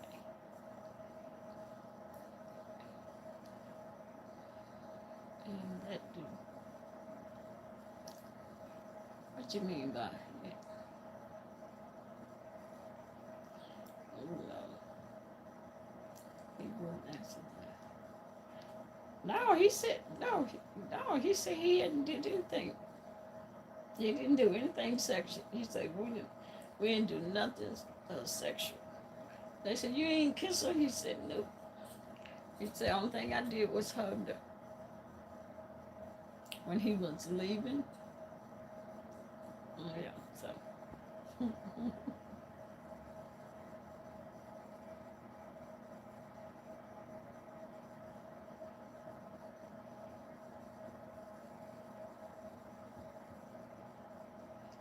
Listen to him read the chat. Oh, yeah. Yeah, I guess I will. Cause he said, I know he said he didn't. He said he didn't do anything sexual to her, with her. Mm-mm. Yeah, I see super chat. You know super chat was gonna be in that. Did she believe him? She probably did. No, a super chat.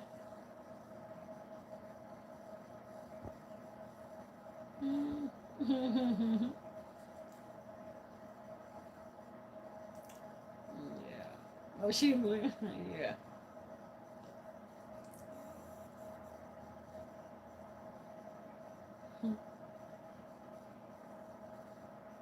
And then at the end, I guess I don't know why they she believe he went down. Oh,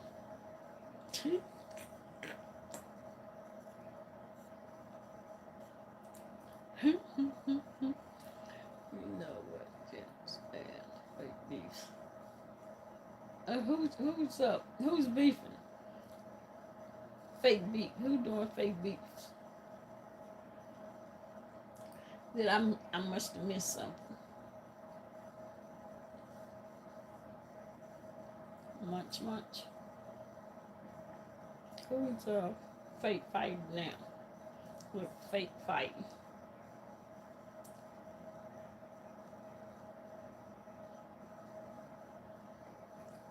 Oh, just somebody. You can't take seriously.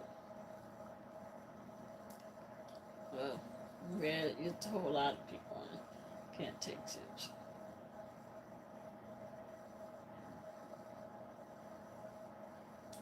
One is getting backlash. Oh, really? I mean, well, I, I have, I've, I never have looked at her as being, let me close, I showed you. Yeah, that letter that somebody wrote, and they're absolutely true in what they're saying. Because the way I see it, and I see it in um, as if I, is as if I took a report from somebody. From if I took a report from somebody, um, and you're doing stuff too, I would not. I would take the report, but basically, I would say to that person, if you are doing the stuff that you're doing, um, it's gonna be hard for a court, a judge, or a jury that will believe um, some of the stuff that you're saying. I see the link on her IG, which was done. Mm. Because, like that person said, whoever in that that long letter, and whoever it is not lying, because plenty of drug kids. She says she drag kids. She don't care. Um, and all this other stuff that she's done, the recordings where she's talking about, he Jason wanted her, you know, you know. I would be embarrassed if somebody heard me say that. If I'm on the recording, or if I'm going to get an attorney, or trying to get the police to believe me, how would I believe you when I'm hearing this stuff that you're saying, this foul derogatory stuff talking about he wants your black so and so, your juicy this. I, I would be looking at you like, okay, if you're telling me that this man is stalking you, is harassing you, why are you? Why would you be saying stuff like that? Why would I'm listening to all of these recordings, and you're on saying stuff. See, I would have an issue if I was the detective. I would have some issues believing you, because a person that want to be left alone, a person that don't know this guy, a person, uh, you wouldn't be doing all of this or saying all of the stuff that you're saying. Yeah, because I know I wouldn't, because I would be going to law enforcement and showing them the recordings, the videos that he's making, the videos where he hashtagging the N word and calling Nicole Tyler the N word, and everybody else that he have called the N word, and any proof where he's being racist, and if he's harassing you, you show, you know, every and anything that you have to try to prove your case. You don't you don't sit there and make videos with such foul language.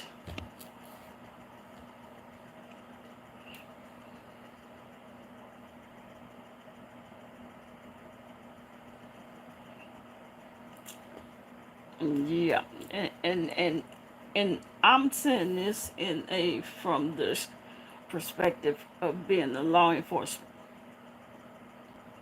She was talking about sex. Yeah, well, that's what I'm talking about. I wouldn't expect you want me to believe that this person is harassing you and all this other stuff, and he's a racist and all this. Um, I don't expect for you to bring me a video that have you on there talking, saying this foul and vile stuff that you're saying. That doesn't prove to me that this person is harassing you. You sound like you're harassing him also. It not only does it sound like, it proved that he, from the hashtag N words and calling it, it also proved to me the videos and stuff that I have you calling him all kinds of honkies and all the any other names that you call him. You can't expect for someone to believe that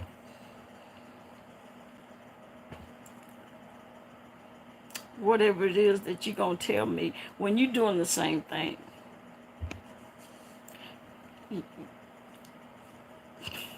Nah, I would have issues. Yeah, yeah. You that's going telling folks to like me. It wasn't. Are you talking about Mystery Van? The video saying what all she was going to do to herself. Yeah, you don't fight somebody um, by doing it that way. You're gonna have a hard time making somebody believe whatever it is that you gonna say. I mean, maybe not. Even if you had an attorney, your attorney would tell you that's not a good look. It's gonna be kind of hard when the judge have to hear and the jury have to hear this recording of you saying all this vile stuff about what he want to do to your That would be hard. Yeah, you don't. You just. I mean, you just don't do. You don't do that. If you so intelligent, you so smart, right there proves to me you're not that smart. Because if you were, you would have known better than to. Yeah, she disrespects her husband. That's why I'm like, what? But the main thing is you can't hashtag stereotype. Oh, and that's good. She'll have she'll have that for proof. But there's no way I could sit in no court or before no judge or no jury or the audience and they played that. I would be so embarrassed. There's there's no way. Well, first of all, for the life of me, I don't know what possessed her to do that. Yeah.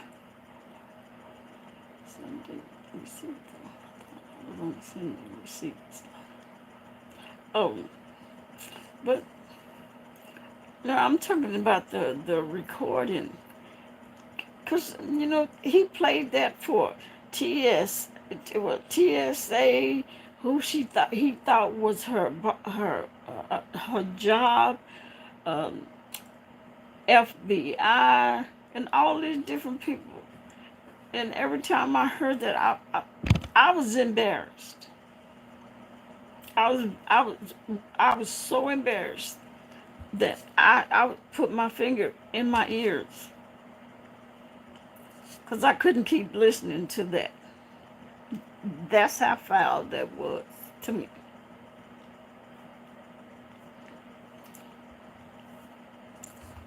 He's so evil. He is so evil. Oh yeah, he's evil. But you can't fight. You can't fight stupidity with stupidity. Somebody got to be the smart one. Somebody's got to be a little bit more intelligent to beat him at the game that he's playing. And she's not. She's not beating him at the game by behaving almost as bad as he is.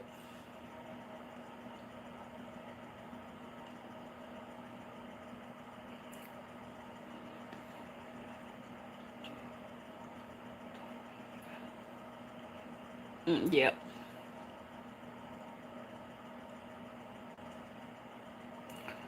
So I don't know who that anonymous person was.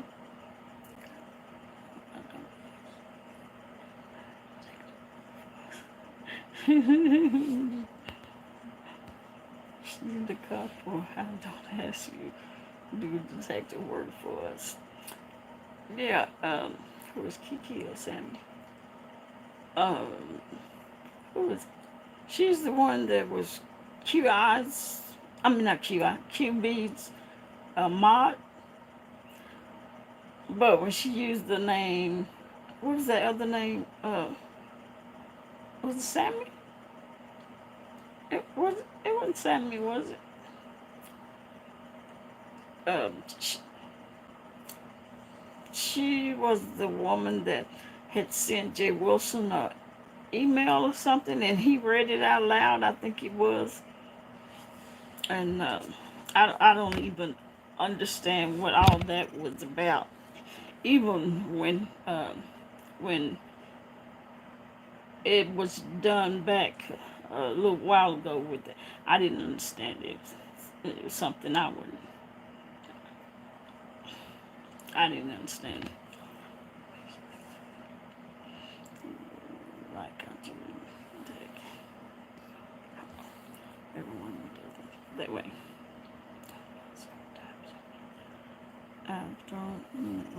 Yeah, yeah. So, hey, Harris, do. It's, yeah, it's the internet, but I don't know. um, for and I don't know why. I mean, she seemed like that Duchess is the only one that's her friend from the you know taking and listening to the stuff that she have said. But you would have thought maybe Duchess would have said to her, try to get through it, that that's not a bright, that's not a smart thing to do. I mean, it's dumb to make videos saying that kind of stuff. Cause like I said, if you came to me trying to prove to me somebody was harassing you, somebody was obsessed with you, if you feel they're obsessed with you and it's not what you want, that's not what you want from this person, then why are you? I would be asking then, why are you saying this stuff about him wanting this and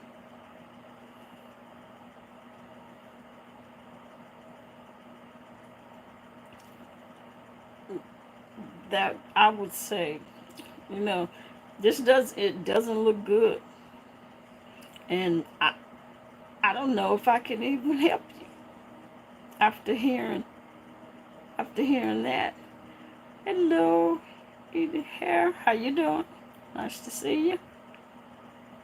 But yeah, I would say I don't even know if I could help you after you made recordings with this on it. You can turn. Cool.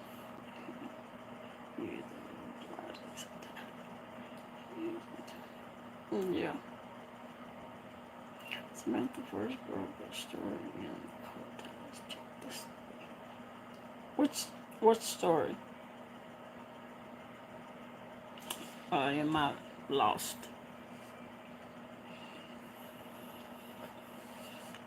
And that the letter that I had read, that woman, she said everything. The first letter that I read that she had sent, was it Neptune?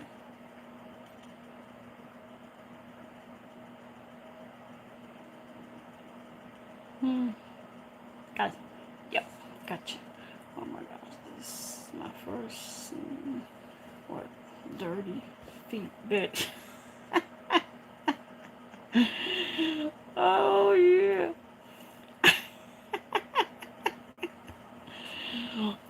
Oh, yeah, she was all up in that screen trying to dance. But you know what? That's what I pictured her looking like. The wrench exposed Betty White, yeah. I pictured her looking like that. I don't know why. But I did. I wasn't shocked. Yeah. But I don't know who wrote that letter, but that first letter was she was mixed. That girl said she was mixed. What girl? To my Betty White? That first letter was right on time. I mean, everything that she said. Now that second part, she was still she was telling the truth, and that second part was not in Kwani's favor, but it was true. All from the from the first word to the last word, that person was telling the truth, and that would not be, in her favor, because you can't participate in the foolishness and then say somebody's bothering me, somebody's obsessed with me, someone is harassing me, when you're doing the same thing. Pop and jump, pop. What is a hopping job? Let me see this. Just finished my Hop and John pot for New Year. It, what is that something to eat or something to?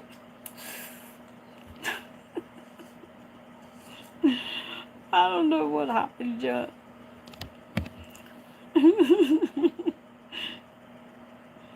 Pot for New Year. Always, it's something to eat.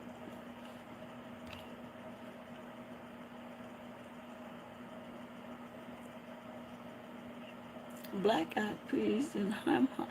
Oh, okay. Sound like some smoked meat. Oh, I don't like black eyed peas. Is that the pork? Greens and black eyed peas. I know that, I mean, people do black eyed peas for good luck for New Year, but I don't eat no black eyed peas. You put it in the morning. Oh, you cooking yours in the morning. All I have to do is chili fries and hot wings. And what did I have? Some broccoli rice and some chicken. The greens is for money. Oh, greens. Oh, okay. I never heard it. I just heard of black eyed peas. It's supposed to be a good luck for the year that's coming in. But I ain't finna eat no black eyed peas. I don't cook anyway, so New Year tradition. Either mom cooked. On the stove, bringing it in the year. Yeah, I wouldn't be eating no black eyed peas. ham hocks before. I just thought you just put them in your black eyed peas. I don't know. I don't cook. You don't listen to me. I just know the black eyed peas.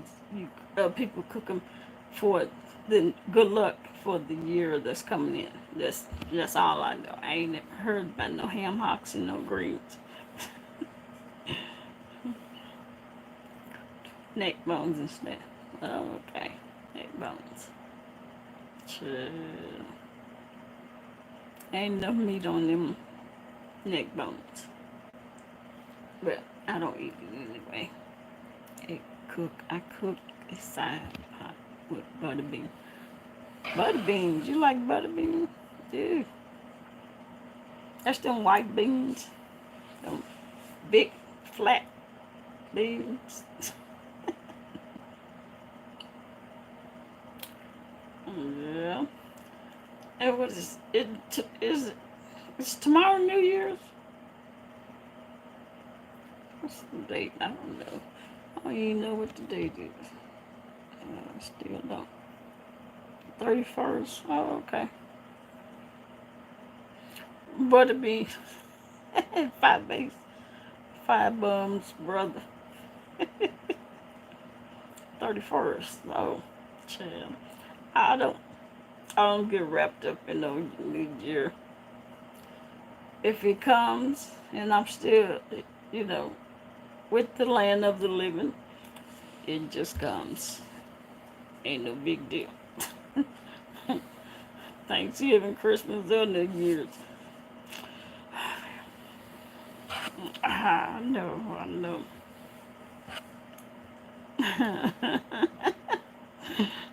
Big damn decop. I'm such a, I don't know. Even when B was here, we do the same thing. New Year's, we be sleep before when it comes in, we'll wake up and say, Happy New Year. Happy New Year, you. You go on back to sleep.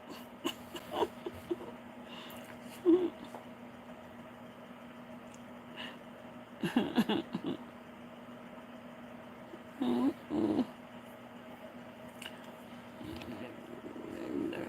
New Year. Because I know if I wake up the next morning, it's there whether I want it to be a new year or not. It's there. Kids coming up to the store.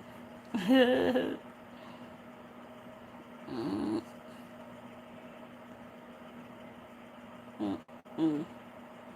I had to stand for a while and then I had to sit down because I don't have enough cushion on my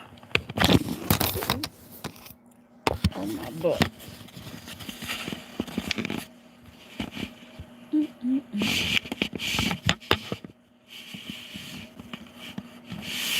Okay.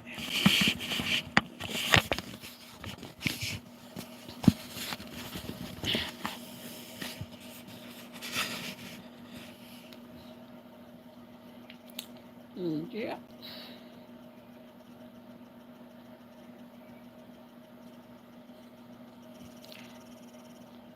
Do you know Jay Wilson supposed to have one out of town?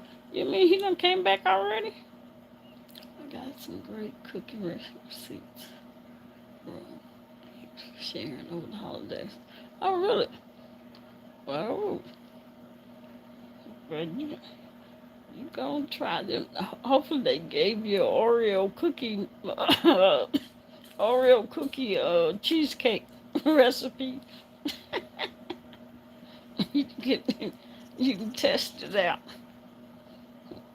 Try and make the cheesecake. Ooh.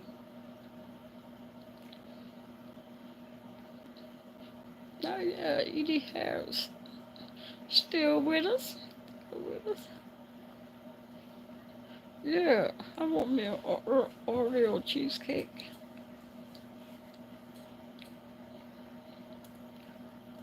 I know that lady. What's her name? Tanya. Tanya. Um, TV something. Oh really? Oh now. I found me a cheesecake maker. Mm, I had this one. This white guy. He was a chef, and his wife worked at the uh, hospital that I worked at, and she got him to make me a cheesecake. Oh, gosh, it's been yeah 10 yeah she's the one that I was looking at. I was like, she can make all this. She can make Oreo cheesecake, but I couldn't find a way to contact her. But oh man, her husband made that cheesecake. It was like a 2 layer. Had all those Oreo cookies, crumbled inside, and had cookies on it. Talking about hurting myself. Oh, I hurt myself. I didn't share with anybody. Well, at the time, I didn't, wasn't nobody to share it with, and I was so glad. Oh, I just, I would die.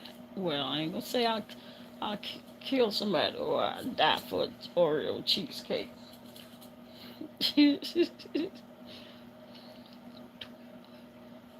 Chef made the 12-hour cheesecake. I don't know what it's called, but I just know it was a double deck. Got one fixed. Shoot, real cheesecake.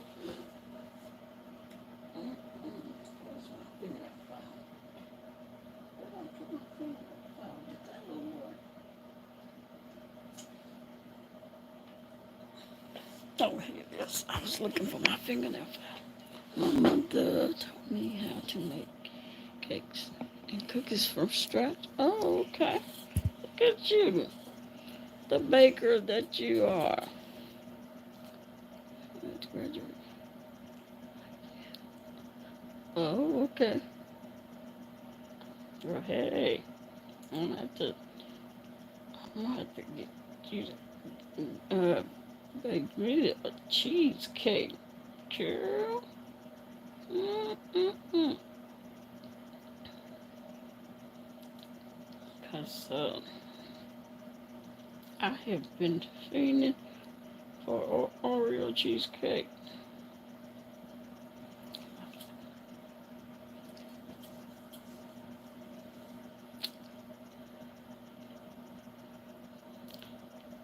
So what is that? Is Brianna still is she still live? Don't tell me that girl's still live. My daughter bakes more. You know her Brianna, she get on there and she'll stay for 3 hours. Well, I can't talk. I'll stay long on lives, but I was looking at her title, Should I Be Live? So something, she must have said that for a reason. Mm, to the truth, new videos. What kind of videos did the truth have? I know one thing she ain't got with all the cursing that she does. She got to stop that. She ain't gonna be monetized. There'd be no reason for her to be worried about getting 1,000 subscribers, because if you can't make a video without doing all that cursing, you're not gonna be monetized for any of your videos. And so how would you make money? What about Bree?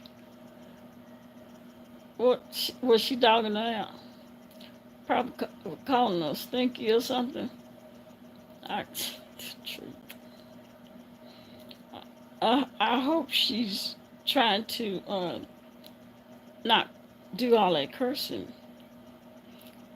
And if she did, wonder would her videos be funny, like they are now when she do all that uh, cursing. Super chat, super chat. She trying. Oh, okay. I bet it's hard for her. That's why you can't. That's why you have to try to learn. If you curse a lot, you have to.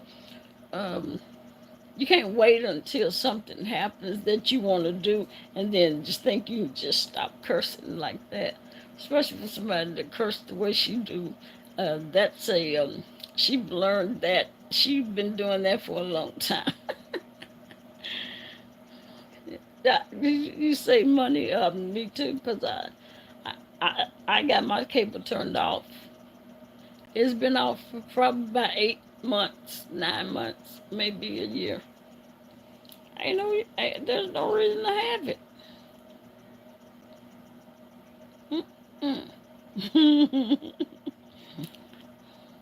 I'm gonna have to check out one of her videos now, since she's trying to. Yeah, since she's trying to stop cursing. It ought to be very interesting to hear her try to do a video and not do all that cursing she do.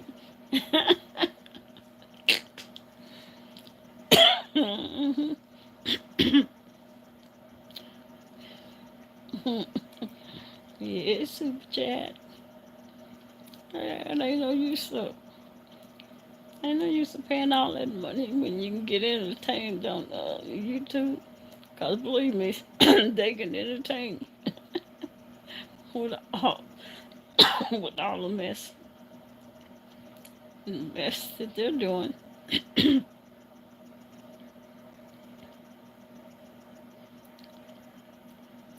It's better than the Young and Restless. Whoa. Child.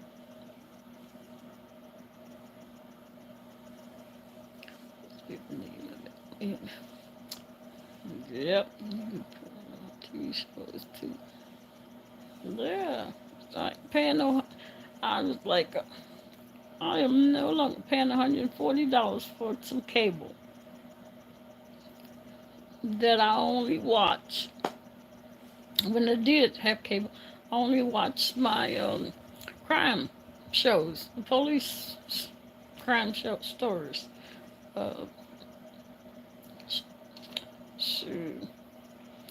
And when you can watch those same shows on antenna TV, that cost you zero. Shoot, never again. $140? Oh no! And I didn't watch anything but the crime stories. Mm, yeah, it is like a lifetime.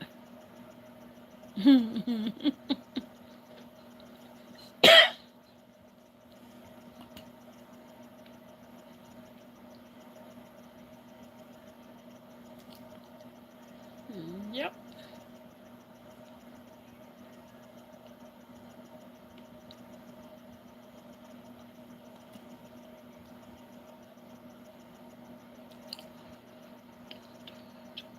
The channel Justice TV. I know that's right.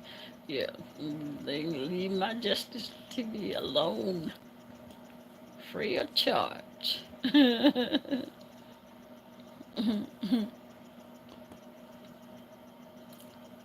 to see.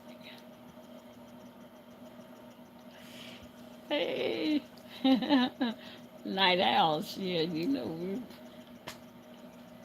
night owls for real. And it just time be shooting past me. I was up last night. Well, it wasn't last night. It was at 7 something. I was still up, wide awake. Hadn't went to bed, took a nap, nothing. And then I just happened to look at the time. 2:05 already. Wow, time passed by fast. I guess when you chit chatting and having fun, I guess that's the way it goes.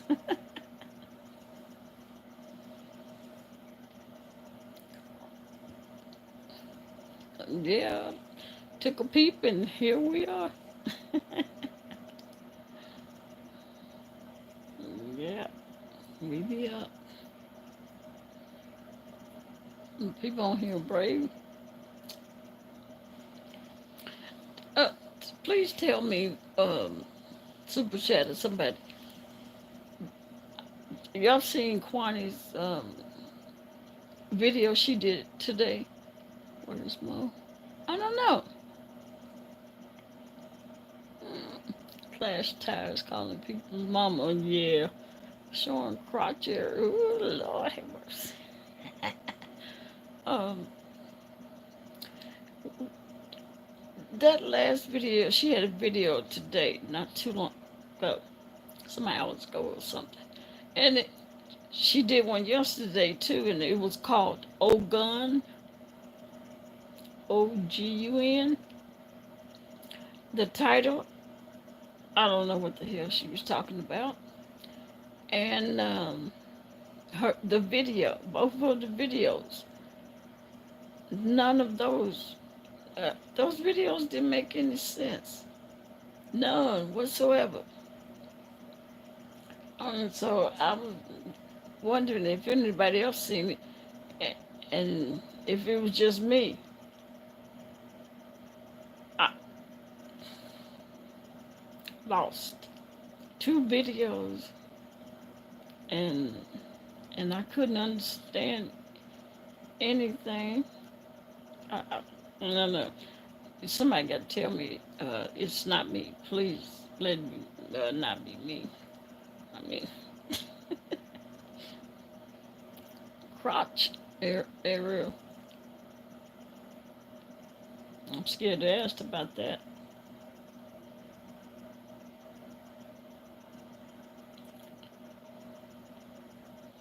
And see, that's why I say, um, what's her name?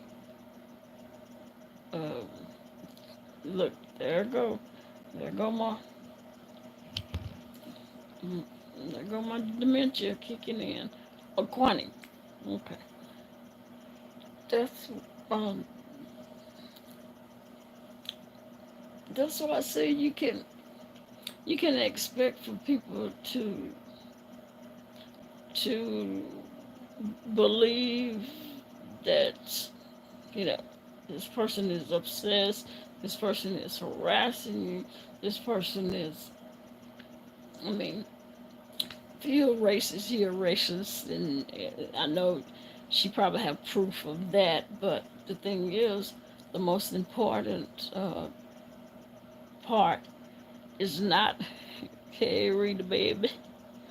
The most important part is not whether, you know, the racist part, but that he's obsessed with you, he's harassing you, he's, you know, all this. When you got videos that says that's weird.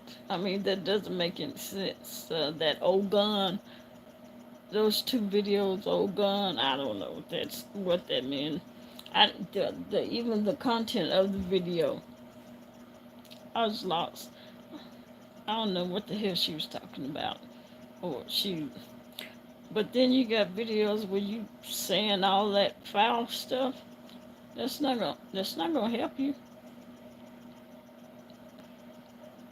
Mm-mm. They're doing to people that supported him. Yeah, yeah, and he's got people. He's got yeah, but you have to be smarter than that person and learn how to gather your evidence, to gather your proof. But you can't be gathering proof and stuff when you sitting there yourself. I just said, well, thank you, Super Chat. So, yeah, you can't try to come to me as a detective and say, help me with this person. Look what this person is doing to me. Um, this person is doing this to me. This person doing that to me, and then I look at a video that you have where you're on there and you are saying all this foul stuff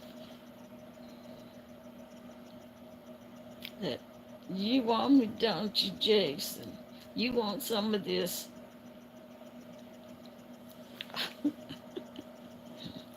I would, I would look at you and say, if he's obsessed with you, then why would you say this to him? If he's obsessed with you, if he's harassing you, why do you have a video saying this? I would be like, okay, I'll take your report. That's what I was like, I'll take your report. Mm-mm.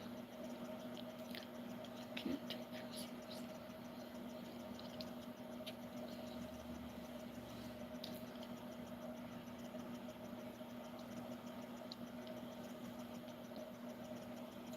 Shoot.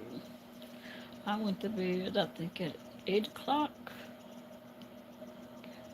8 o'clock, and I woke up at 2.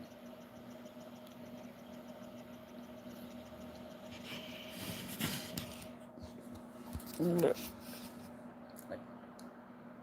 say hey, PT. Hey, PT.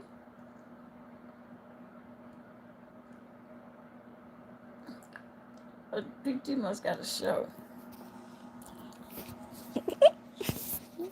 PT must have a show he's doing.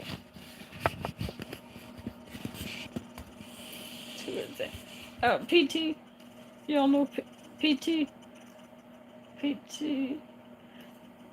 He's putting his makeup on. He's. I guess he's got a show for tonight. I'm not doing that because of dark you. She was supposed to be coming on. Well, I went at 8 o'clock this morning. I went to sleep and I didn't wake up till 2 p.m. So I was up all night. Even after I got offline last night. I think I was online last night. I can't remember. But yeah.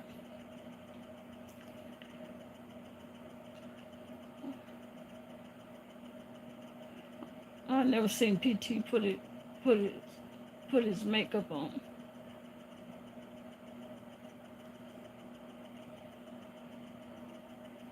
Yeah. I didn't go to sleep until 8 o'clock this morning. That's when I got in bed, and I was wide awake.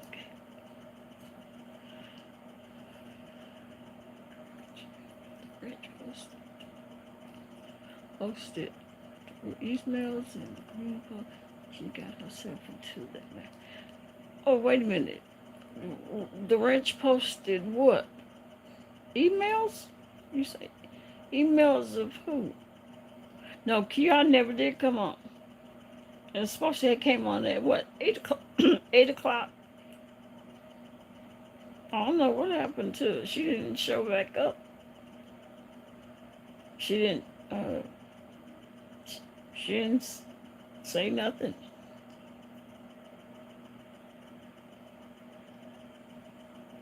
And that's probably why she got a bunch of thumbs down. Like that one that Jaron got sent to him and he posted on his community post. Oh, okay, yeah. She isn't calling certain individuals who've been in this chat. They sell out. Oh, talking about like top, top. What is it? Tatiana?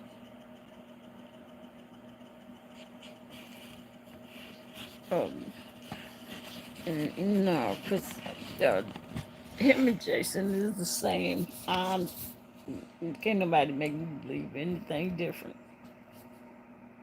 They the same. Look at that. Got PT.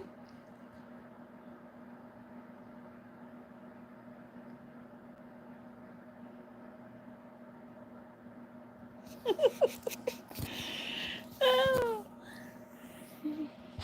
How could said and put his makeup on? I wonder why he got that white stuff on it. Why are you putting that white stuff on it? What is that? Powder?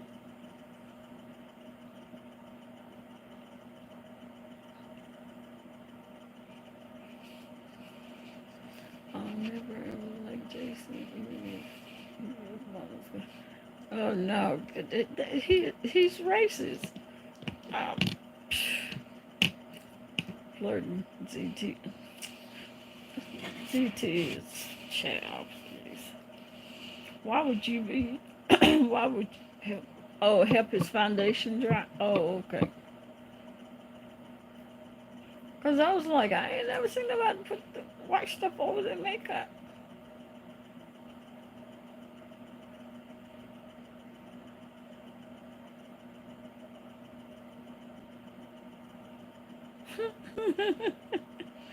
Trying to pick. He is not racist. Oh, please, you need to sit down. Ain't the yeah, the wrench is Jason. They behave the same. They talk the same. I mean, you have to be stupid not to know that. Not if you don't pay attention, then you may not know. I mean, but I've said it. Other people have said it. Uh, And I don't just say it. I have proved it when they've come when both the well the it's one person, two personas or whatever, but they talk the same. Uh, when Wrench be misbehaving, he misbehaved just like Jason. When I told him stay out of my chat, he got mad and he started name calling. Same behavior.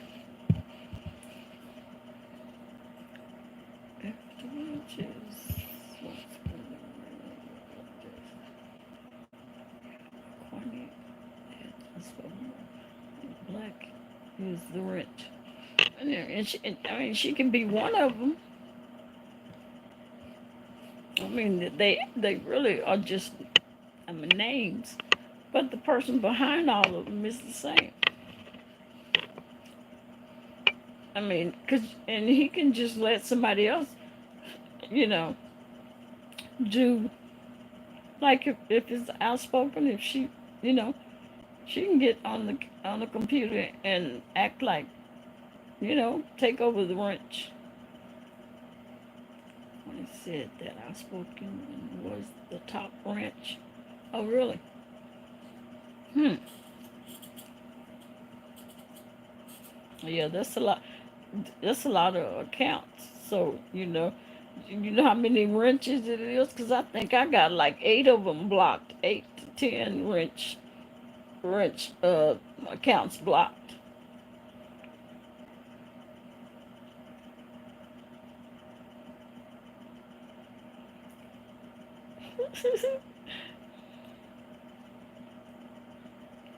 I'm I got 20 of them on Black Rock. So, so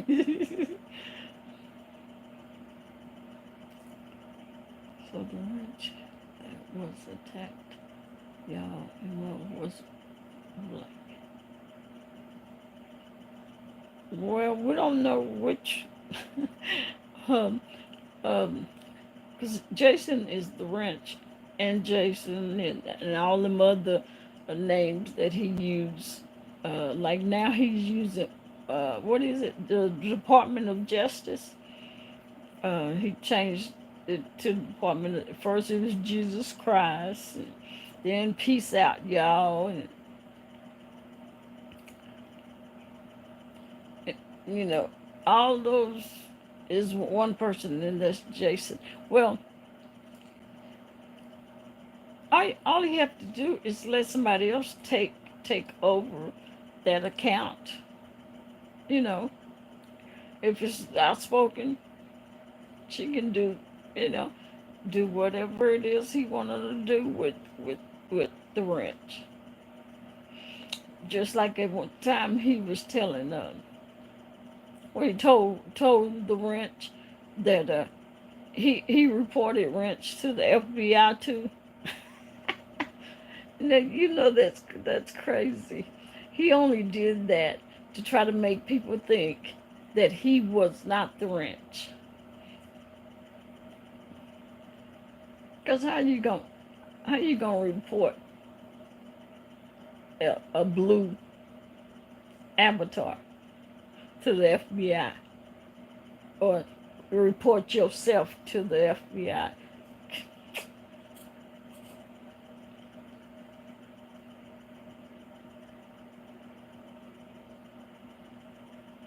A blue robot. Yeah, he must be late. Oh, wait a minute. It's tomorrow is New Year's Eve. I'm lost. Looking like bugs, like. Cause I was just thinking I was sitting here watching him put his makeup on, and oh, okay, tomorrow is New Year's Eve. Okay, he got a show. I guess he got a show tonight.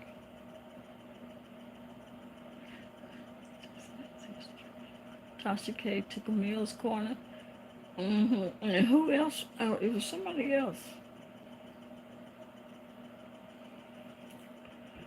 Yeah, he's a racist, but you can't fight a racist by doing the same thing that he's doing. But she can handle him. Oh, Mona, it's New Year's, huh? It's New Year's Eve right now. Oh, okay. You know, I got kind of. I was like, what? Already? It's after. I was like, nobody said Happy New Year. Oh yeah, Sweet Mom too.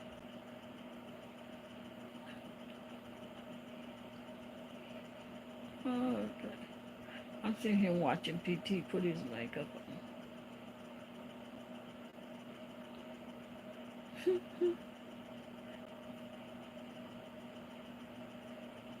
That's right. Thank you. I was going to say, Shakira's slipping, but I, I remember her putting that thumbs up.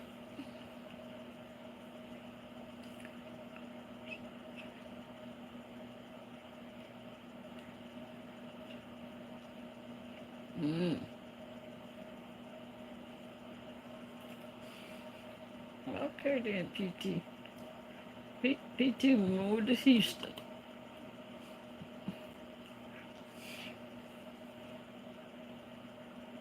I went to a couple of his shows.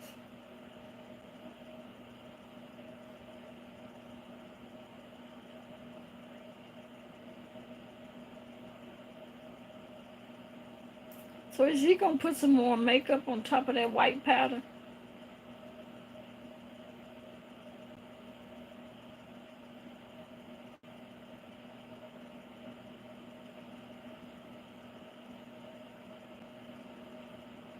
Oh, talking about Jason's chat? Oh, oh, okay. Cause I was like, well, how is he gonna get that white stuff off him?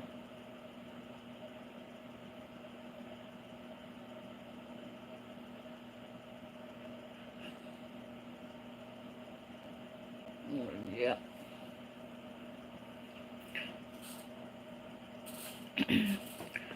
Mona Simone.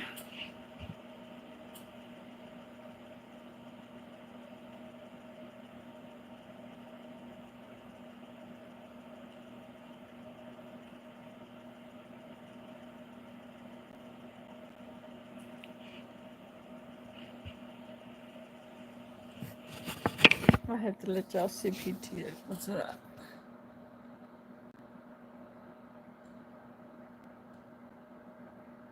Yeah.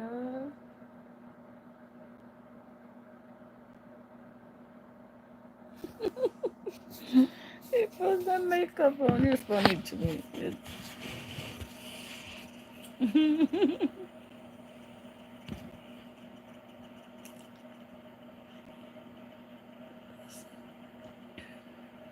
He has a degree in African.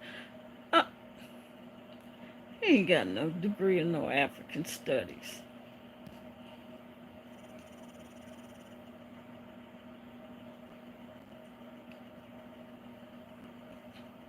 Hmm.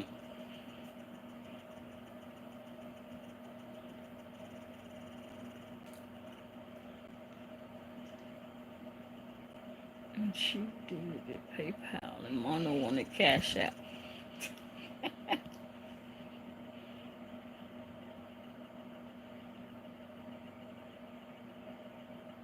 Okay, let me see. Oh, then go.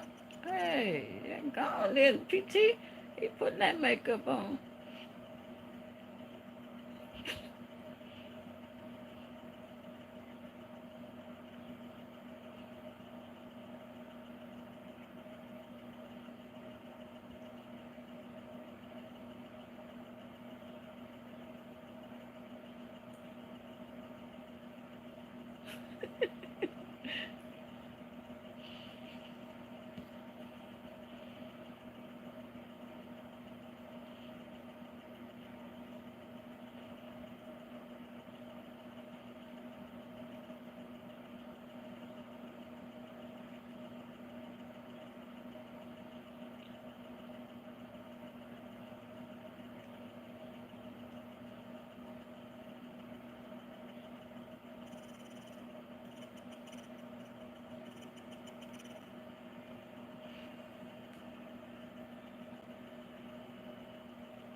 Yeah. Some African studies. Yeah. What he want to know?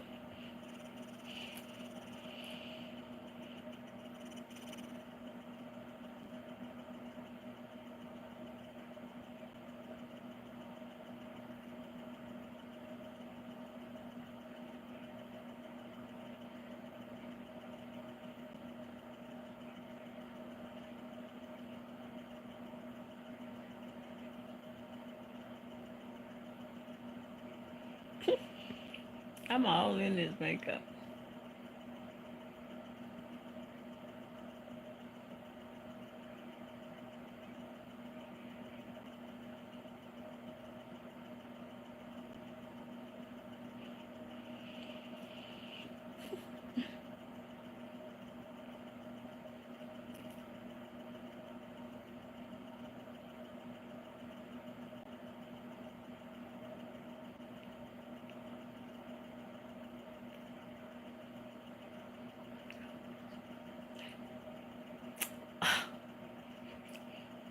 Air pies. Oh, air pies. Ooh, I want me a Oreo cheesecake. That's what I want. I don't need no food.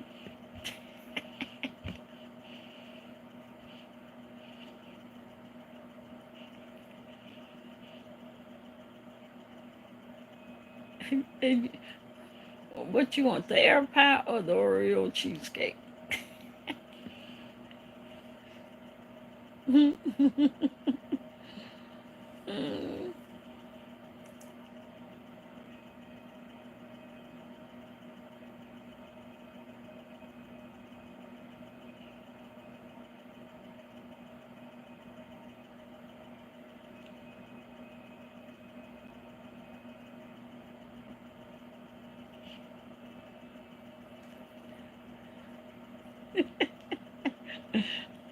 Yep, I know.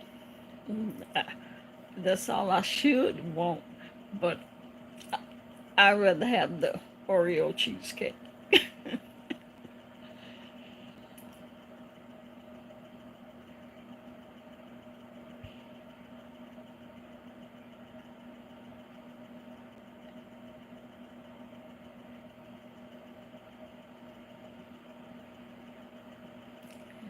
He putting on his eyebrow. Is it all the way up there?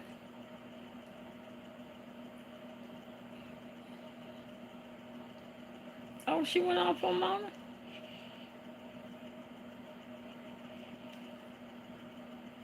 Uh, let's see.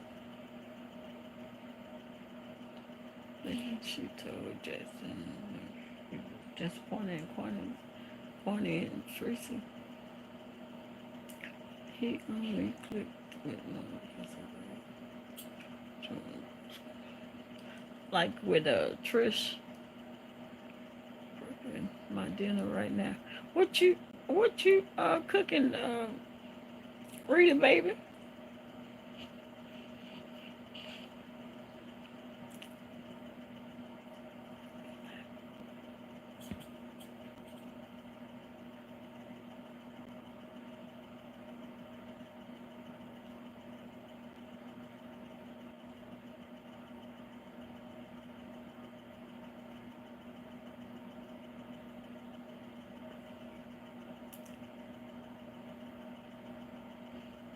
Look at PT putting on his making his eyebrows. Uh,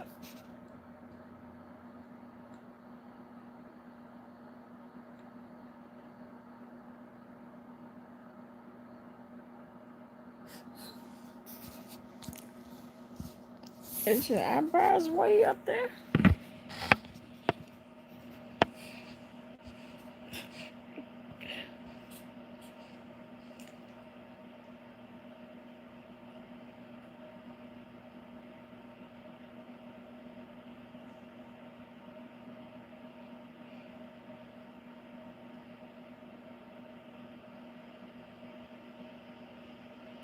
I'm trying to think. He does.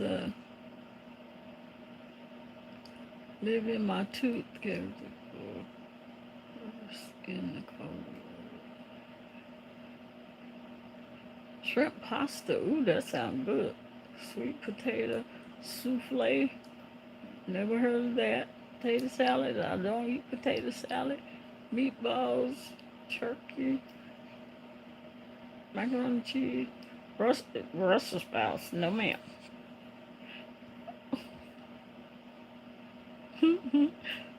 I'm watching PT. Yeah, PT. He used to live in Dallas. I think he'd been in Houston about 6 months. Ooh, Brussels sprouts on the toast. Ooh, he's putting his makeup on. I guess he got a show. We got a show at this late. Can't be. Or maybe is he just, well, I don't know. Is he live? Oh, let me see.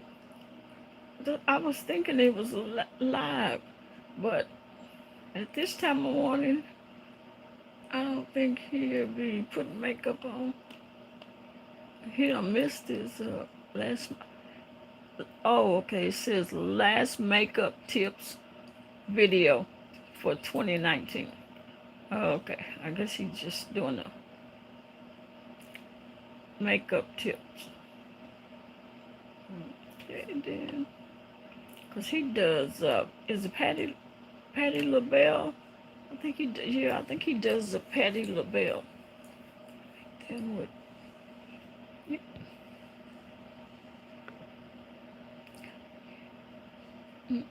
He was also sexually harassing Nicole Willow. Oh, really? It's, no, he's not live. I thought he was live. I was gonna say, why would he be putting his makeup on this time? Ain't he late going to the club? Bacon, onions, and potatoes. Okay.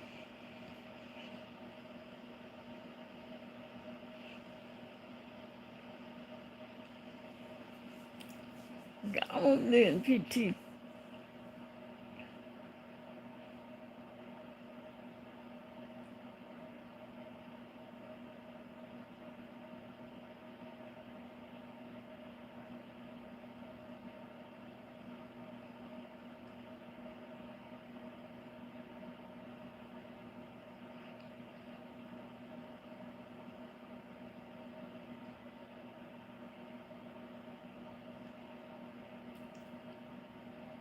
Oh, and how long it take?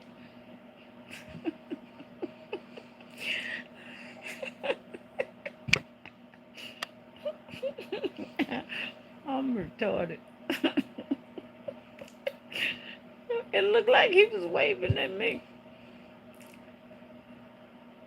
It looked like he looking to my. I just waved back at it.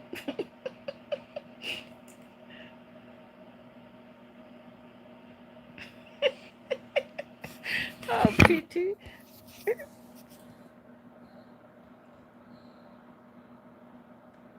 See?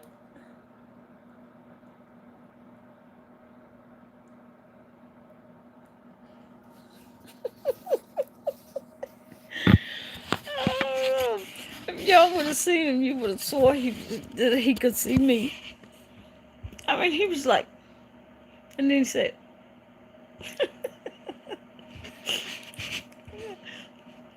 "Yeah, I think that's what it is."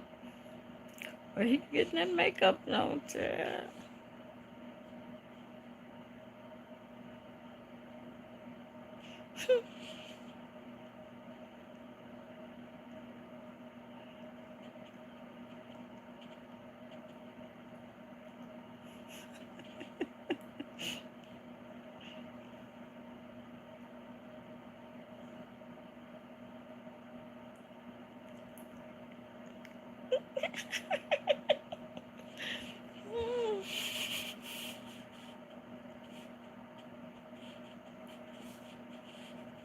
I just need you to put a wig on. I guess you have to do it after his makeup dry or whatever.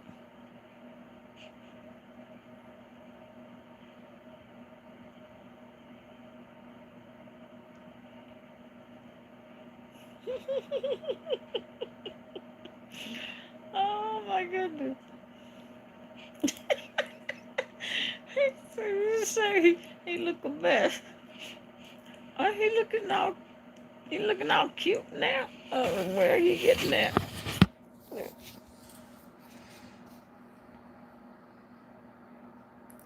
Put your earring on, PT.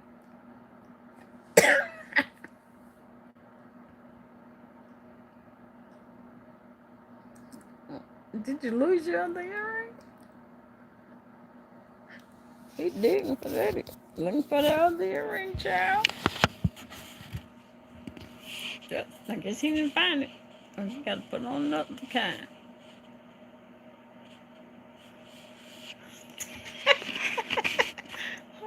What's on it? He's gonna be cute when he finished.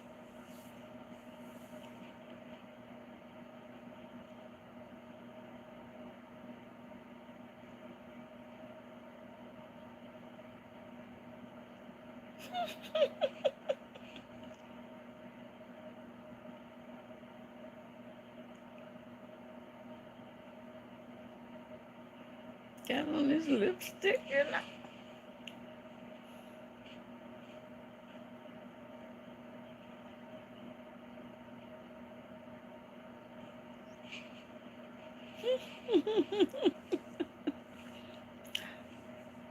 Shakira ain't doing nothing. She better get her a glass of water or some Diet Coke or something.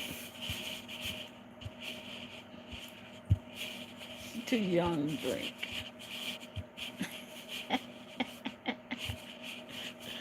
She's gonna turn it up.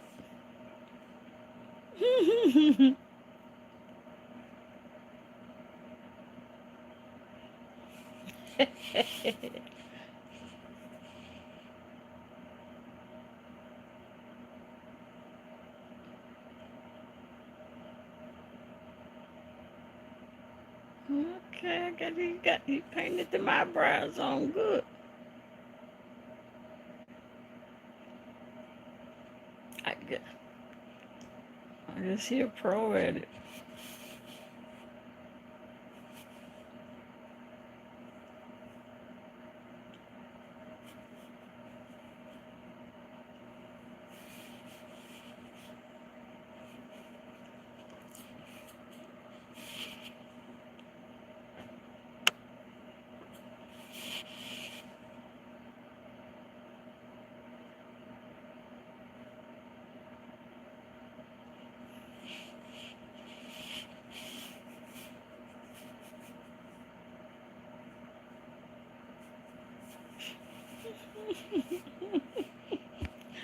I'm laughing. Well, they can do that makeup.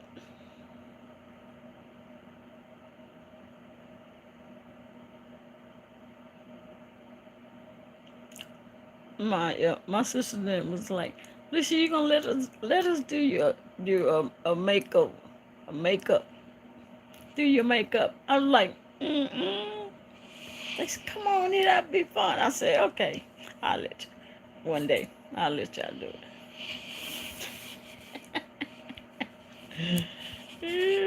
They would love that. Talking about have we were having some makeup party. Some woman come and do makeup. Say, "Child, waste her time doing all that, putting all that stuff on my face, and I go right in there and wash it off." But that's pretty earring.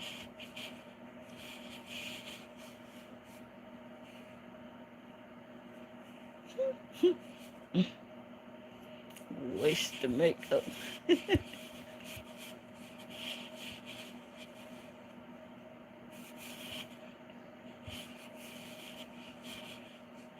I got pictures of PT when he was at when he lived in Dallas.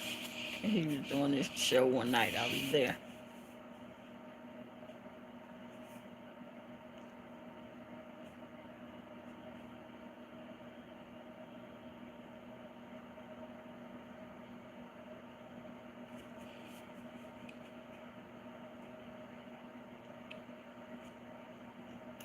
If it takes them this long to do their makeup, child, I don't have the patience. I wonder what time they have to start and get ready.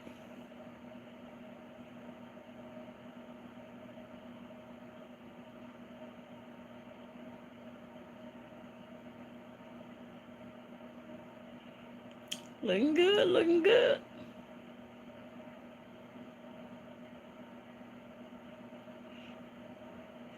I think he needs some. He got he got a couple of bags under his eye. I don't know what he gonna put up under it. Oops.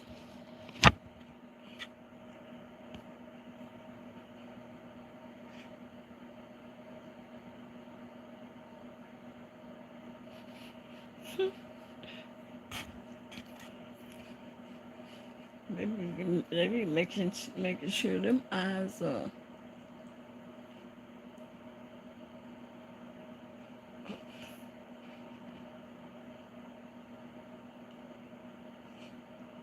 Let's say soft liquid.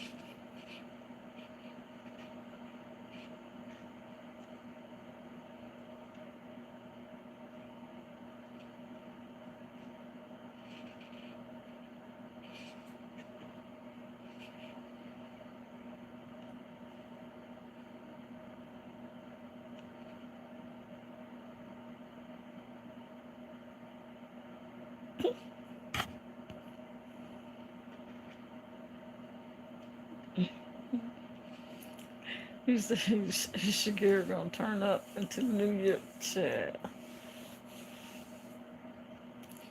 I thought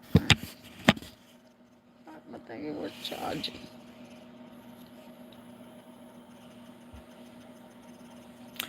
You ain't finna turn up nothing, Shakira. Drink her some apple juice.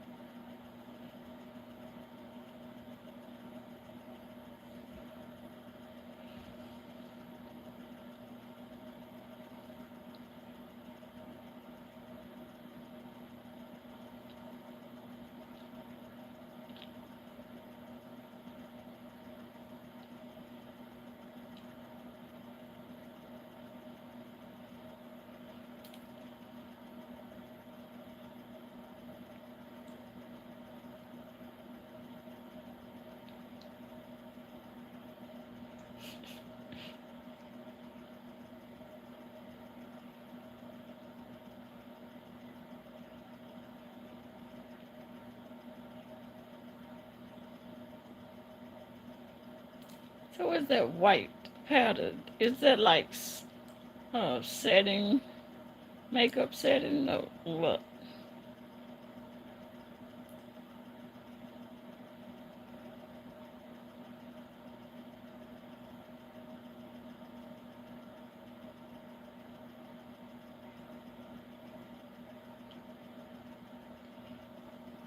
See, I couldn't wear makeup because you couldn't be messing around my eyes like they do, putting on what is that, eyeliner?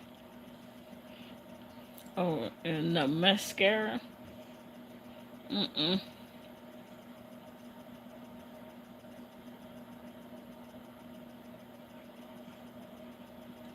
Mm-mm. I can't. No, you can't be doing all that. You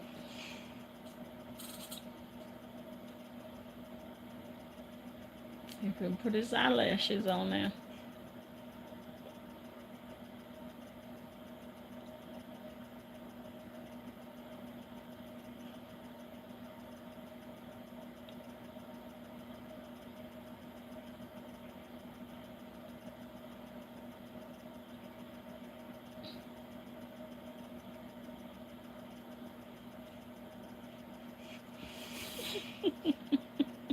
Mm. This is funny.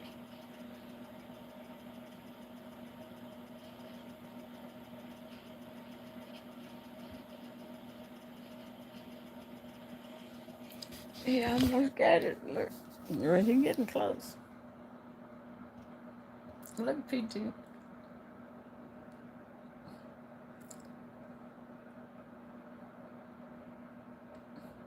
Harold PT. Why he digging all in his bag?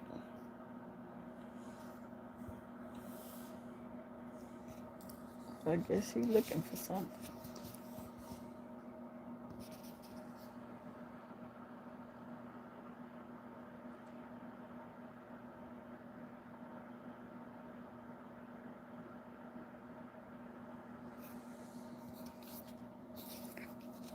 Oh, he's putting his eyelashes on.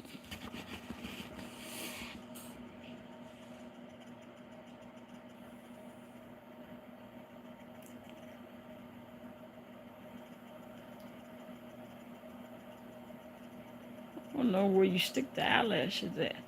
He looking back. Oh, wait till he finishes.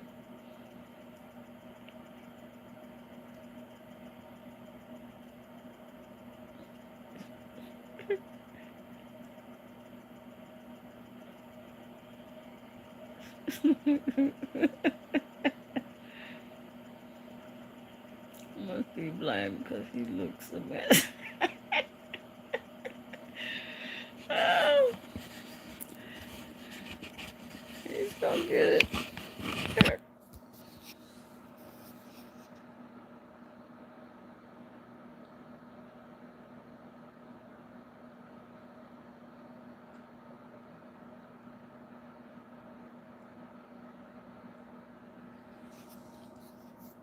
Oh, you putting the man's lashes on, child. Put your eyelashes on.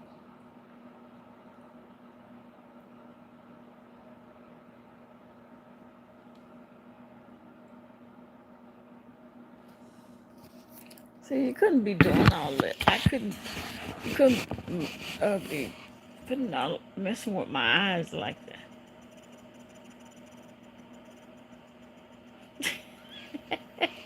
That's PT. He's a drag queen.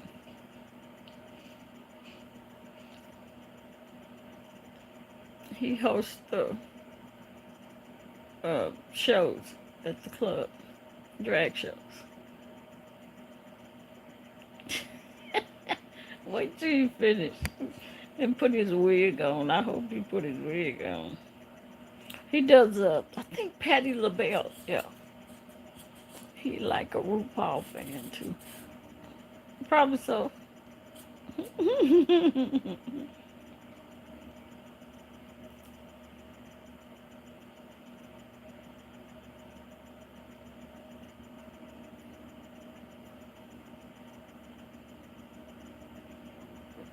I used to wonder how they keep their wig on.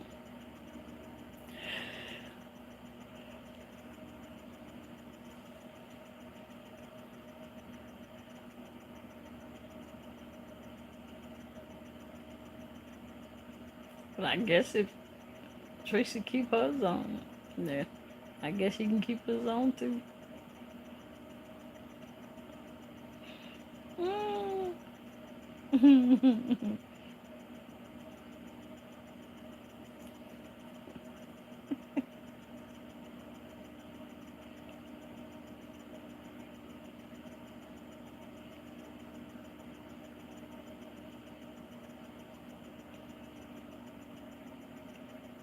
Chill, do my lashes. I was saying if I want, oh, you say who? What? You talking to me?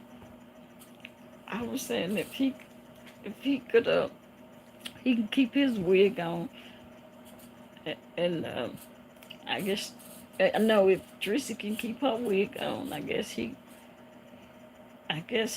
found a way to keep his on.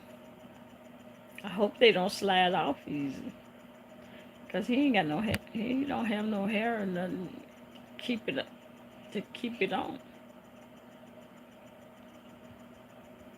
Or did they tape or something? I don't know.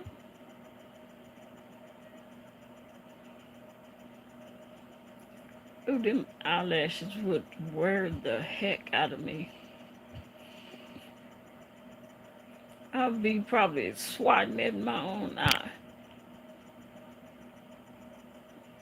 Make it look like a spider. What is he looking for? That other eyelash?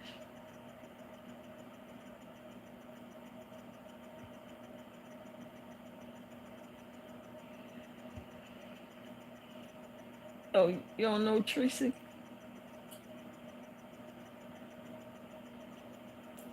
Tree dog. Oh, do you know about DC is who is that?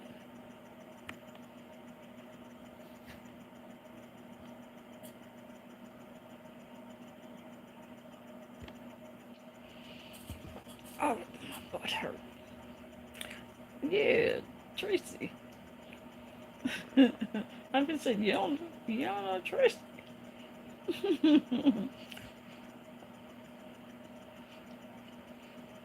Okay.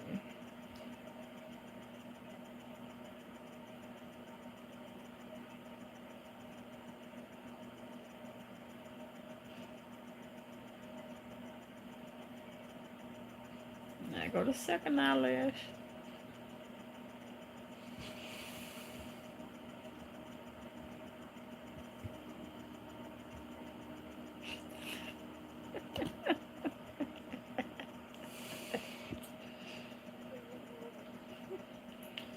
Yeah, I got too much. Yes.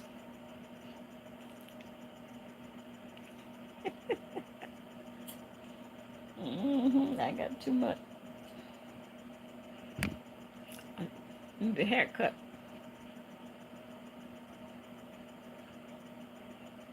It's curling up now after it gets so long. Yeah, I need that. All my gray showing.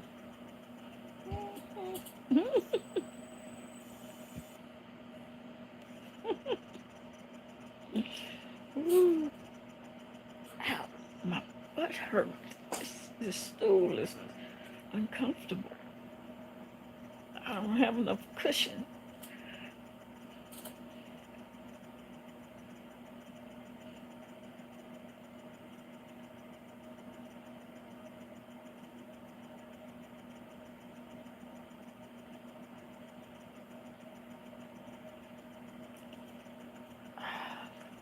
Ooh, my booty hurt. I need some more cushion.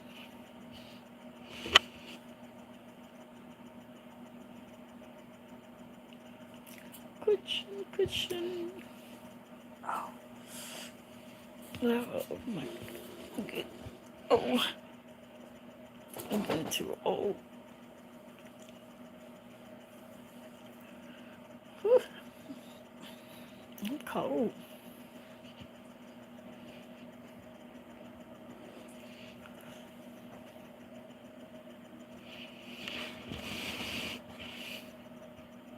He getting it together.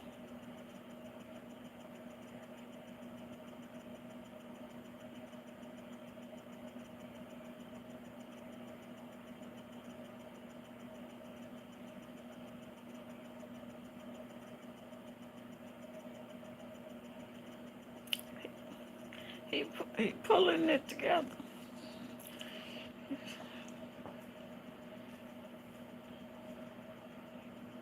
He's got bags on his eyes though. I thought he would be able to.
What they got? He got some. He got eyelashes.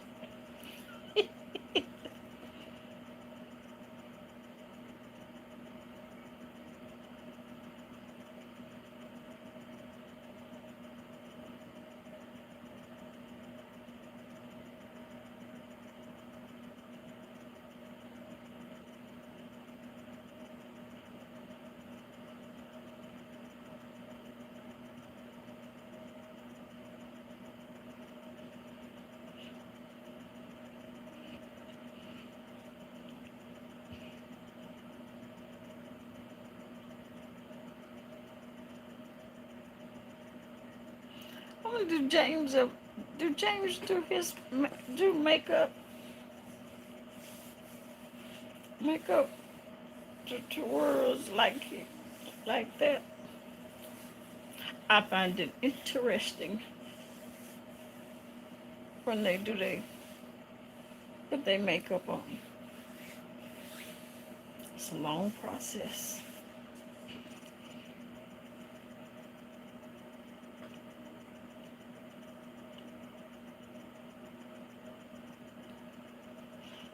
I watched Miss Sophia uh, do her do her makeup.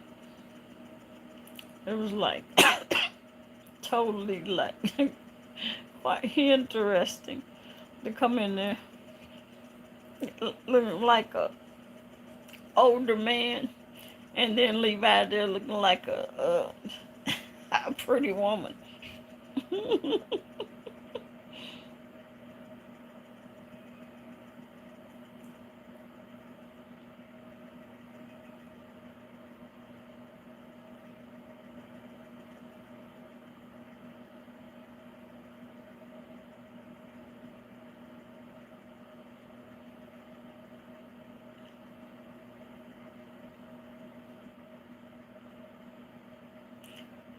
I guess that take them about what, 2 hours to do they makeup?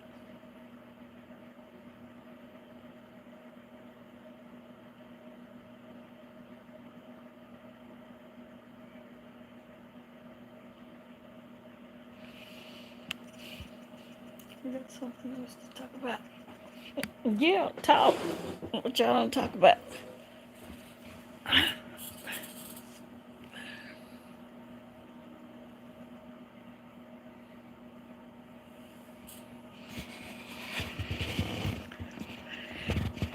Ain't much going on. Let's see.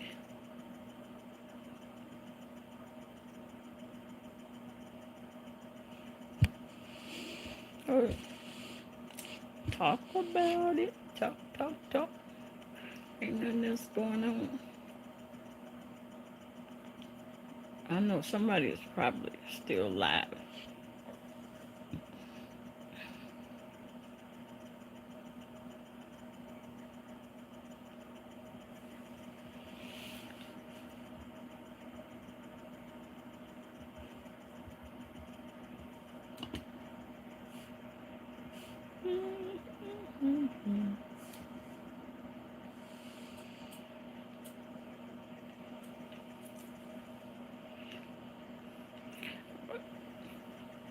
But y'all can go to Miss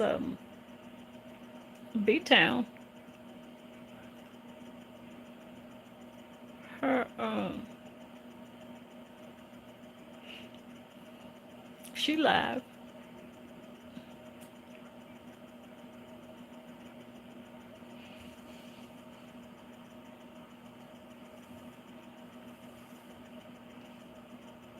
hmm Yeah, she's she's live. She needs to get some watch time out.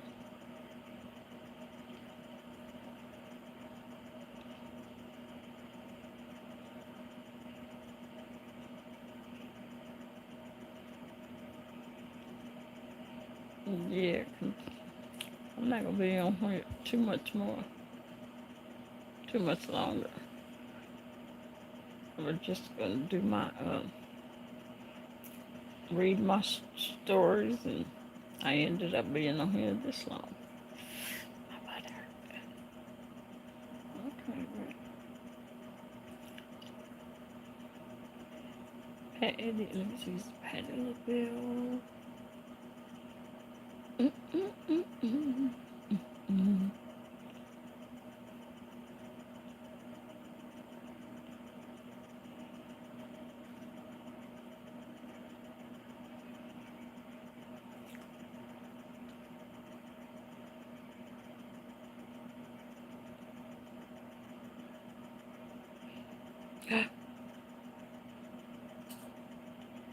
Oh, I'm sorry, that man threw that other man off a cliff. Oh, look at, oh, you gotta look at it. Go on then. Go on then, PT. Pull that wig on. Pull it together. Ah, look at PT. PT done got it together. That's some long hair.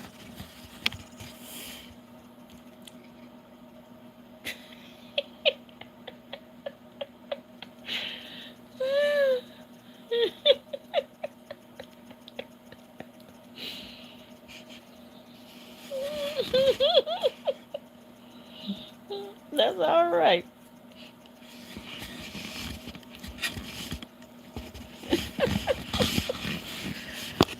Combing that hair. Go on, nigga. Hey, now.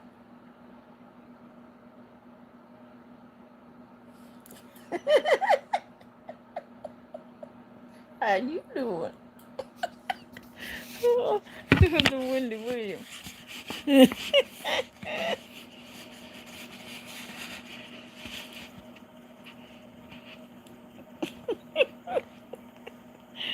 Oh boy, that was too funny.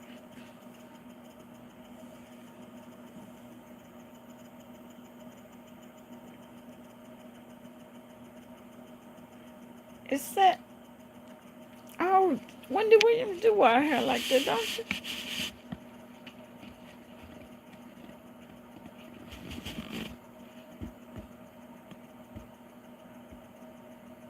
Cause he normally do the Petty LaBelle look.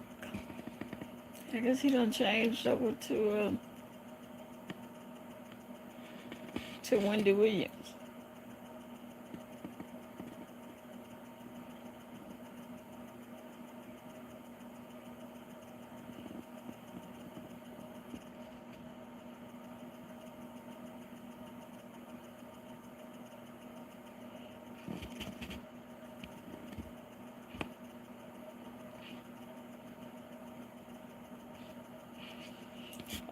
Okay, you got some.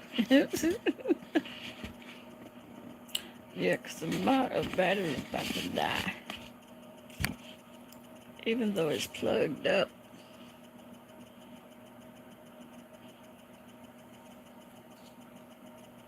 Told you, B Town is live, and she need her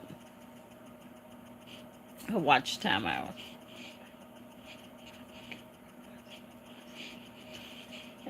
When y'all ain't talking, then I wasn't gonna be on here all this time. Got to talking to. I read my stories, and that was it. That's all I was gonna do until they came in here and start chit chatting. Mm-hmm. And we don't ever have a topic. No, mm-mm. We don't ever have a talking topic. We just come in and I read my stories, and sometimes that be it. I read my stories and get off, and then sometimes I read my stories of the ovarian cancer, and then we just start talking. But no, we don't. We don't ever have a topic. Mm, mm, mm, mm, mm. So yeah. Don't look for no topic here. We just talk about whatever people want to talk about. Mm, mm, yeah, no topic, no certain topic here. Oh Lord, this my butt killing me. Mm, mm, mm. Let's see what B-Town is. What's she talking about?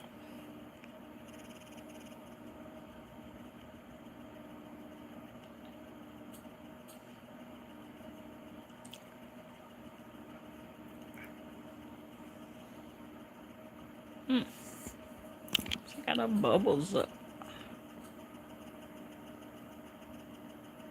Mm, RuPaul.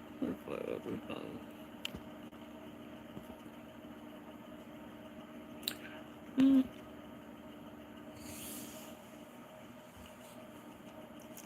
I don't hear her talking about nothing.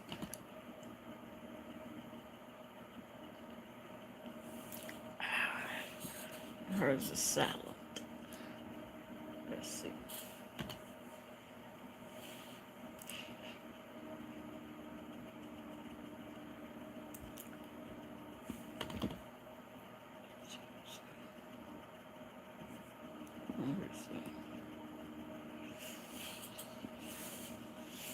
Most name brand bars and body washes you rub on your skin are classified by How you doing? How you doing? Glad to see you, Missy.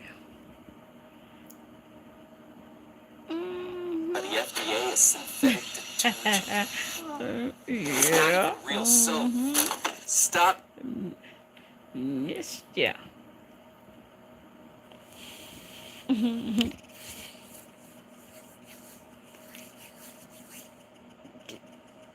What you been up to?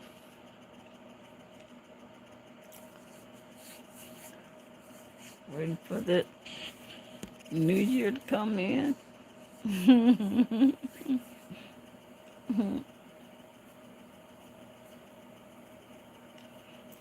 Take bathroom break. And yeah, and here we are. Yeah.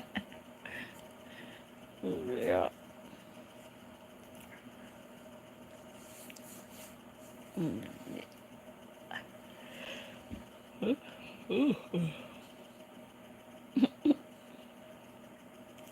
Yeah, wasn't doing too much. I read my stories, and then just been hanging out.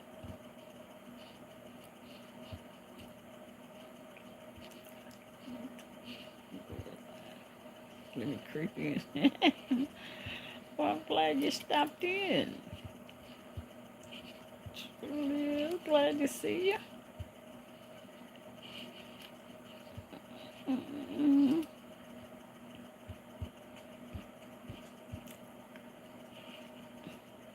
I thought Shakira would be in here. She'd been asking about you.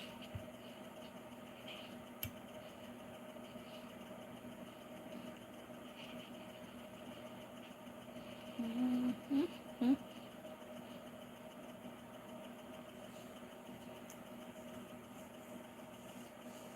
Yeah.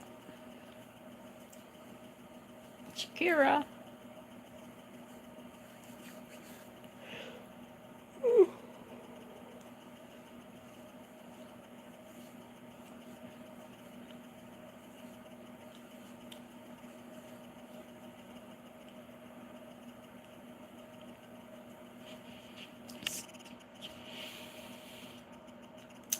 What munch it? Shakira.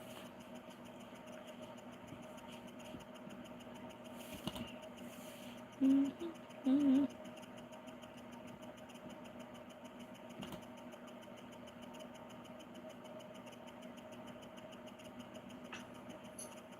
Oh, 3 hours ago.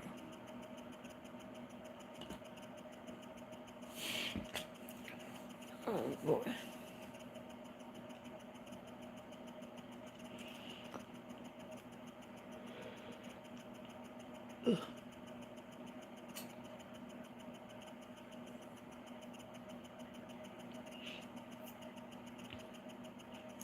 Brianna be killing me when she be having them twigs on her head.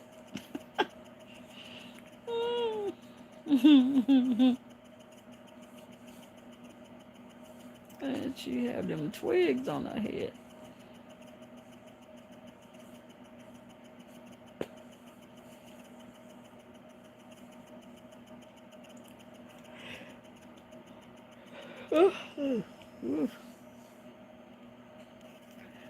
See, and wet and grimy. Yeah, they sure have. It's crazy. Crazy, crazy. Because of a bunch of crazy people.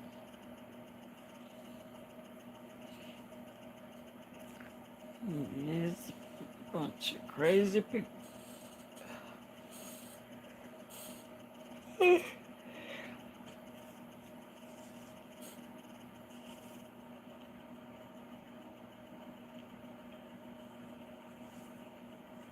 Mm-hmm.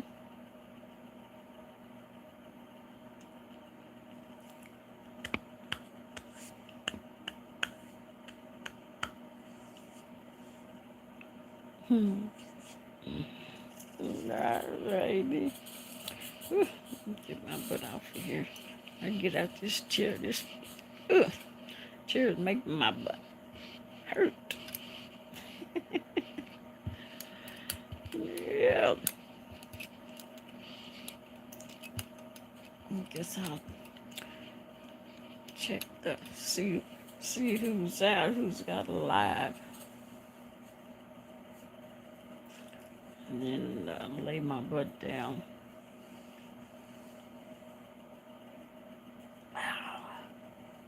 Yep.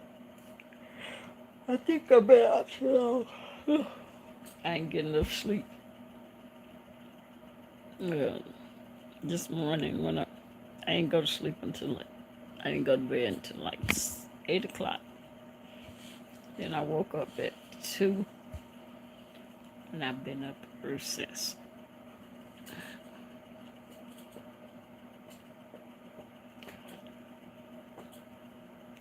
So, wait a minute. I thought tomorrow is the 1st. What? So at midnight, it's actually New Year's Day. Now is it New Year's Day?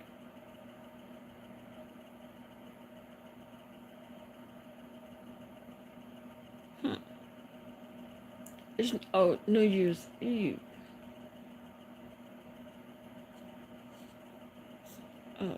New Year's Eve. Today is New Year's Eve. I'm confused. Okay, it's the 31st. Oh, that's because it's after. Oh, okay. Okay, it's 3 something. I was kept going like midnight. Tonight is New Year's. Oh, okay. I was looking at the date, the time. I was like, okay, it's 3 something, so it should be New Year's Day.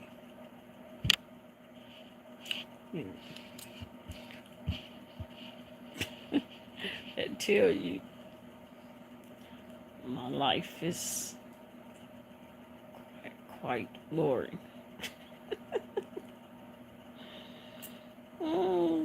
When I can't distinguish New Year's Eve from New Year's Day. Oh, I'm just like lost.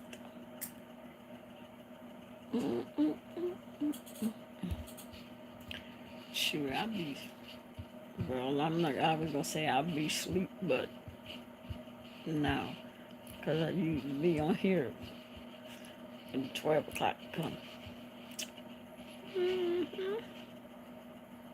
I guess I have to give me a bottle of open up a bottle of wine.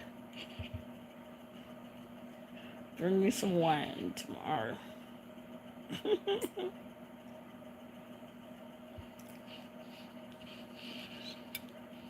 I think it's next year. What's next year? Oh, in the in Australia, I think it's next year. Oh, already. It's next year already.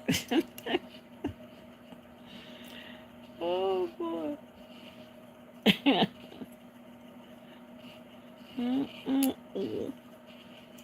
So they already saying the new year. Shoot, I was trying to make it be tonight. Well, this morning just confuses me. Oh boy.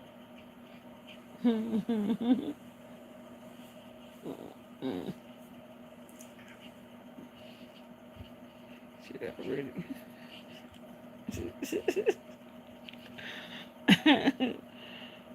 Japan time. Yeah, they probably over there celebrating already.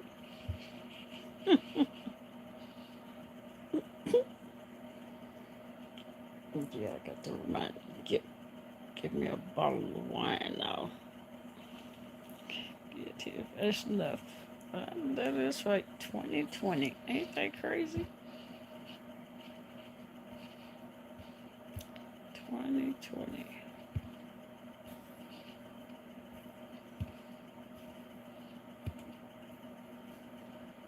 2000.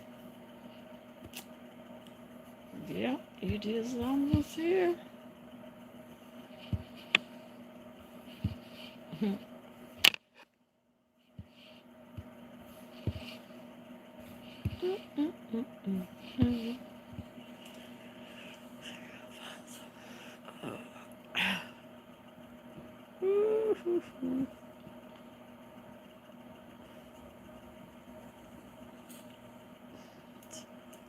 What is this?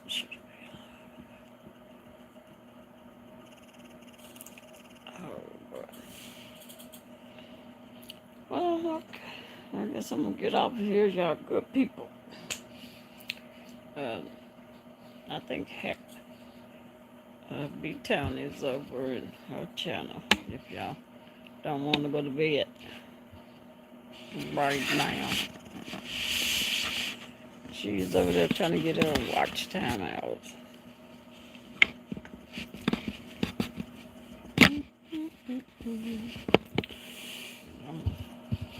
Get off of here. Get them in until.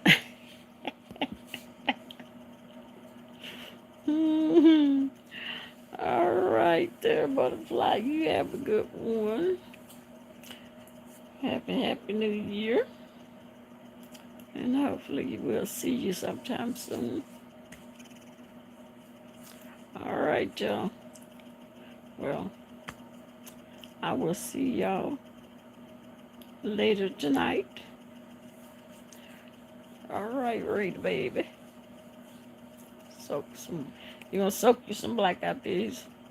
We'll see. It's good you woke up. Mm-hmm. Well, I ain't finna soak no black eyed peas.